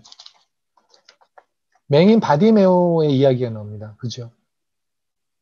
맹인 바디메오라고 그냥 주님에게 나사렛 예수여 소리 질러서 했잖아요. 그죠? 그래서 눈을 맹인이 얘를 따라갔죠. 그리고 나서 무엇을 하긴 해서 구원하여 주십시오. 그가 보게 되어 예수 길에서 따르니라. 그죠? 46절에 보면 그들이 여리고에 이르렀어요. 종려나무 성읍 있잖아요. 다 망한 애들, 저주받은 것들. 거기에 아까 우리 있잖아요. 그 성읍, 엘리사 때 완전히 썩어버린 우물에다가 소금을 뿌리시는 것처럼 썩어버린 여리고에 말씀이신 주님이 간 거잖아요. 말씀 자신이신. 그죠? 그리고 나서 완전 저주받은 맹인 바디메오한테 주님은 믿음을 주세요. 어떤 믿음이요? 거기 보세요. 47절. 나사렛 예수시란 말을 듣고 소리질러 이르되 다윗의 자손 예수의 나를 불쌍히 여기소. 이거 말도 안 돼요. 잘 보세요. 나사렛 예수는요. 여러분이 요한복음에 보면 그러죠. 나다나엘한테 빌립이 얘기하잖아요. 나사렛에서 오신 그리스도시래. 그때 뭐래요? 나사렛에서 어디 선한 게 있느냐. 나사렛은 선한 게 없기로 유명한 동네예요. 그냥 좋은 게 없어요. 슬럼 중에 그런 슬럼이 없는 게 나사렛이에요. 그러면 봅시다. 바디메오라는 사람은 자기도 거린이잖아요. 그죠? 눈 멀고 거린. 그러면 보통 그러지 않아요? 키 작은 사람들은 그러니까 키 작은 아이들끼리 눈 높이가 맞죠. 그래서 못 사는 사람들은 못 사는 사람끼리 눈 높이가 맞는 거예요. 잘 사는 사람들, 되게 잘 사는 사람들, 그들의 대화는 그들이 명품 얘기를 할 때 저같이 못 사는 사람은 그게 무슨 대화인지 모르는 거예요. 그들의 눈높이가 있으니까. 그럼 봅시다. 바디메오 같은 경우에는 못 살아요. 그렇다면 그 눈높이에 있는 동네들의 이름은 빠삭하겠죠. 맞죠? 그렇잖아요. 그럼 그 눈높이에 있는 동네가 나사렛 같은 동네가 그 눈높이에 있는 슬럼 같은 데예요. 그러니까 바디메오는 되게 잘 사는 동네 이름은 모를 수 있지만 못 사는 동네 이름은 꿰고 있을 수 있단 말입니다. 오케이. 그러면 사람들이 얘기해서 나사렛 예수야 라고 말을 했으면 바디메오는 어떻게 반응이 되냐면 아유 진짜 오늘 얼마나 일진이 안 좋으면 나사렛 예수면은 이게 누군지 모르지만 내가 돈을 줘야겠다. 내가 지금 거지인데 내가 돈을 받기는 거는 내가 돈을 줘야겠네. 이런 생각했을걸요? 근데 그 얘기를 듣고 나서 바디메오가 한 얘기가 뭔데요? 다윗의 자손 예수요. 나를 불쌍히 여기셔서. 말이 안 되잖아요. 무슨 나사렛에서 온 사람이 무슨 불쌍히 여기고 그거 여기서 다윗의 자손이라는 거는 다윗의 뿌리라는 게 아니에요. 그러니까 육체적인 뿌리라는 게 아니죠. 왜 그러잖아요. 예수님께서 예루살렘 입성할 때 사람들이 다윗의 자손이요. 그죠? 호산나 다윗의 자손이요. 무슨 말? 다윗의 자손이라는 건 메시아에 대한 상징적인 얘기거든요. 그러니까 다윗의 자손은 뭐냐면 그냥 바디메오의 말을 정리하면 이거예요. 바디메오는 이렇게 있어요. 그러니까 장님이에요. 국어를 하고 있어요. 근데 귀에서 여기서 들리는 거예요. 나사렛 예수가 왔대. 나사렛 예수가 왔대. 그런데 나사렛 예수가 왔다는 말에 갑자기 마음이 막 동하는 거예요. 막 동하는 거예요. 저 사람이 그리스도야. 저 사람이 우리가 그토록 기다렸다. 내가 그토록 기다렸던 다윗의 자손이야. 이걸 어떻게 알아요? 하나님이 주신 믿음이 아니면 어떻게 알아요? 여러분이 예수가 그리스도인지 어떻게 알았어요? 어떻게 여러분이 예수가 주님이라고 알았어요? 그 믿음이 훅 들어왔으니까. 나사렛 예수가, 그죠? 그 슬럼의 출신의 예수가 하나님의 아들인 게 인정이 돼버리는 거예요. 믿음이 들어오니. 바디메오가 지금 그런 거예요. 썩어 문드러진 물의 원천에, 물의 근원에 소금을 뿌리뜨는 것처럼 종려나무 성읍에 주님이 직접 가셔서 그 믿음으로 그들에게 고백을 받아내세요. 가장 저주받은 자 바디메오한테 그의 입을 통해서 예수가 그리스도임을 고백받아요. 이 동네에서 가장 축복받은 자는 누군가일까요? 바디메오. 그가 나중에 눈을 뜨고 안 뜨고 건 중요하지 않아요. 사실 보세요. 51절. 예수께서 말씀하시되 내게 무엇을 주길 원하느냐? 선생님이요. 보기를 원하나이다. 뭐를 보기 원했을까요? 바디메오가 보기를 원했던 게 뭘까요? 자기가 평생 동안 눈 감고 살았어요. 뭘 보기를 원했을까요? 예수 그리스도. 제가 당신의 얼굴을 보고 싶어요. 그죠? 여리고라고 하는 가장 저주받은 건 그냥 우리가 스스로 저주를 일으킨 동네잖아요. 하나님 폐역하고 살았던 그 동네에 주님이 직접 가시죠. 그죠? 직접 가셔서 저주받은 왼손잡이 애국과 같은 바디메오를 가장 축복의 통로로 사용하시잖아요. 보세요. 왜 제가 축복의 통로라고 자신있게 말하냐면 왜 성경에서 바디메오라는 말을 썼을까요? 그냥 어느 장님 그래도 되잖아요. 어느 맹인. 맞지 않아요? 제가 만약에 여러분들에게 어제 제가 상호를 만났는데 상호가 이런 얘기를 하더라고요. 그러면 아마 여러분들이 뭔 소리야 그럴 거예요. 상호는 제 친구거든요. 누구도 몰라요. 제 친구 상호를. 그러니까 제가 만약에 제가 어저께 형우, 한소만교회 형우를 만났어요. 그러면 여기서 아시는 분들은 저 형우 있잖아요. 제 등치 좋네. 그죠? 그렇구나. 그러니까 너도 알고 나도 아는 사람의 이름을 기록해야죠. 나만 알고 있는 사람의 이름을 기억하면 안 되죠. 그러면 이 성경을 쓴 하나님과 그리고 이걸 받았은 마가만이 아는 인물이 바디메오라고 한다면 이거는 의미 없죠. 그러면 최소한 바디메오라는 말을 썼다는 건 무슨 말이에요? 당시 초대교회에 있는 사람들, 이 복음서를 읽는 사람들한테 바디메오는 유명한 자겠죠. 무엇으로? 눈 떴다는 간증하고 다니는 걸로? 아니요. 하나님이 주신 믿음으로 이 말 같진 않는 이야기를 믿어버린 자로. 예수 그리스도 얼굴 너무나 보고 싶었던 자로. 저주 덩어리가 축복으로 바뀐 자로. 그의 인생, 저는 이 이후로 바디메오가 눈을 떠서 굉장히 엄청나게 간증하고 간증 팔고 다니면서 돈 많이 벌었다 이런 거 아니라고 생각하거든요. 초대교회는 그러지 않았을 거라고 생각해요. 지금도 우리의 교회도 그러지 않겠지만 초대교회는 더욱더 안 그럴 거예요. 그럼 저는 이 사람의 인생을 생각해 보세요. 여러분 같으면 평생 구걸을 하다가 갑자기 눈을 떴어요. 그럼 이건 자기 직업을 잃어버린 거 아니에요? 맞잖아요. 아니 평생 기술이 있어 뭐가 있어 이제부터 뭐 먹고 살죠?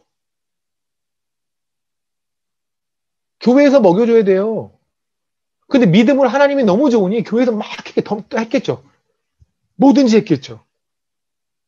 교회에서 먹여줬을 거예요. 또 다른 구걸 생활하는 거죠. 하는 거예요 그냥. 감사합니다. 뭐 했을까요? 받으면 maybe 예루살렘 교회 집사가 될 수도 있을 것이고요. 어디 가서 선교사가 됐을 수도 있을 것이고요. 그죠? 굳이 어느 교회에 무슨 감독이 되고 이런 거 가지고 생각하지 맙시다. 그냥 하나님 너무 사랑하는 집사가 됐어요. 사랑하는 여전히 못 살아요. 근데 축복의 통로 아닌가요, 여러분? 정말 축복의 통로 아니에요? 하나님 너무너무 사랑하고 하나님 너무너무 잘 믿는 축복의 통로 아니에요? 근데 저주 덩어리였잖아요. 저주받은 동네의 저주 덩어리였잖아요. 저주받은 종려나무 성읍에 왼손잡이로 오른손을 쓰지 못하게 돼버린 오른손이 묶여버린 자, 에훗. 왜 하나님은 그렇게 말씀하셨을까요? 왼손잡이라고 안 하고. 그는 오른손이 묶여버린 자거든요. 우리가 평생 그렇게 살았잖아요. 죄에 묶여버려서. 세상같이 묶여버려서 살았잖아요. 근데 이제 주님이 갑자기 우리에게 왔어요. 우리의 삶은 변한 게 없어요. 우리가 그렇다고 갑자기 갑자기 잘생겨지거나 갑자기 예뻐지지도 않았고, 갑자기 젊어지지도 않았어요. 갑자기 건강이 난 것도 아니에요. 똑같아요, 상황. 제가 지난번에 그랬잖아요. 저 처음에 주 만나고 나오는데 첫 번째 한 게 담배 피우면서, 우와, 이상한 경험했다. 이거라니까요. 하나도 변한 게 없어요. 그런데 이미 우리는 축복의 통로 되어버렸잖아요. 아멘. 하나님은 그 에웃을 사용하시는 것처럼 여러분을 사용하신단 말이에요. 여러분의 다른 이름은 다른 게 아니에요. 여러분은 여리고의 종려나무 성읍에 사는 왼손잡이 최현우예요. 종려나무 성읍에 사는 왼손잡이 김동진이었어요. 우리의 그것은 변함이 없어요. 내가 왼손잡이인 것도 변함이 없어요. 그런데 우리를 하나님은 그걸 축복의 통로로 사용해 버리신다고요. 그래서 선포하신다고요. 잠언서 우리 다 들어갈까요? 10장.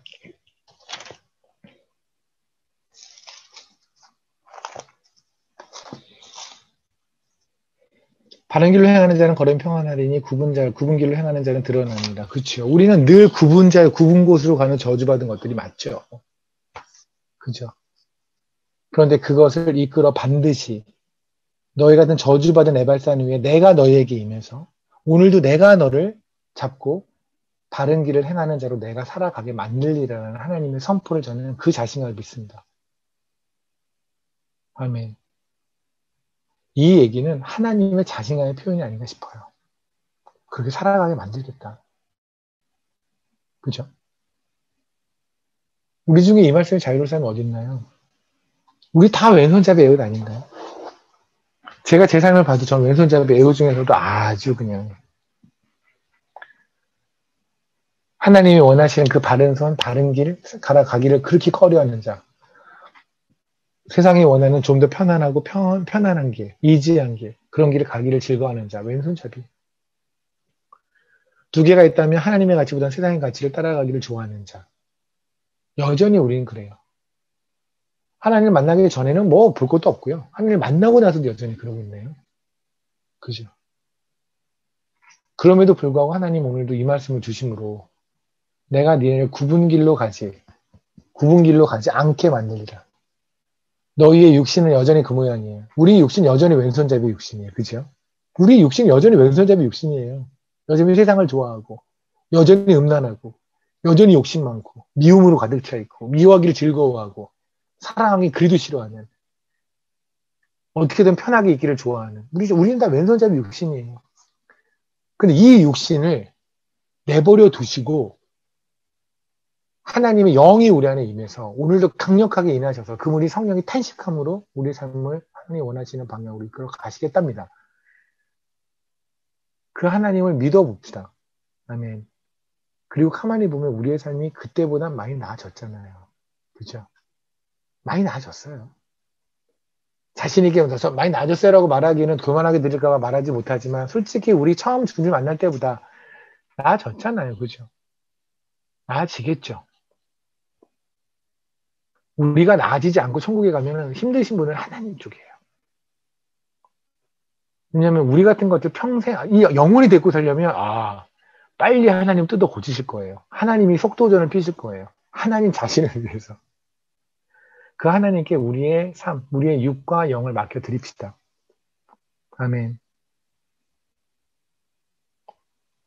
우리가 여리고 종려나무 성읍에 있는 왼손잡이 애우심을 솔직히 고백하고 저주받은 이 에발산과 같은 우리를 축복의 산인 그린산처럼 그렇게 축복의 통로로 사용하시는 주님을 찬양합니다. 모두 다 왼손잡이 애우신데 몽땅 모여서 이렇게 축복의 덩어리로 만드신 주님을 찬양합니다. 기도하시겠습니다. 주님 감사합니다. 네. 예, 주신 말씀처럼 주님의 자신감 믿고 나아가겠습니다. 잘 못하지만 잘 못하기에 주님 더 손 꽉 잡고 가겠습니다. 주님 이끌어 주십시오. 저희 무엇도 믿지 마십시오. 저희 무엇도 신뢰하지 마시고 저희 안에서 일하시는 성령님 스스로만 신뢰하시며 저희의 삶을 견인해 가시길 소망합니다. 그래서 주님을 기도합니다. 예수님을 기도했습니다.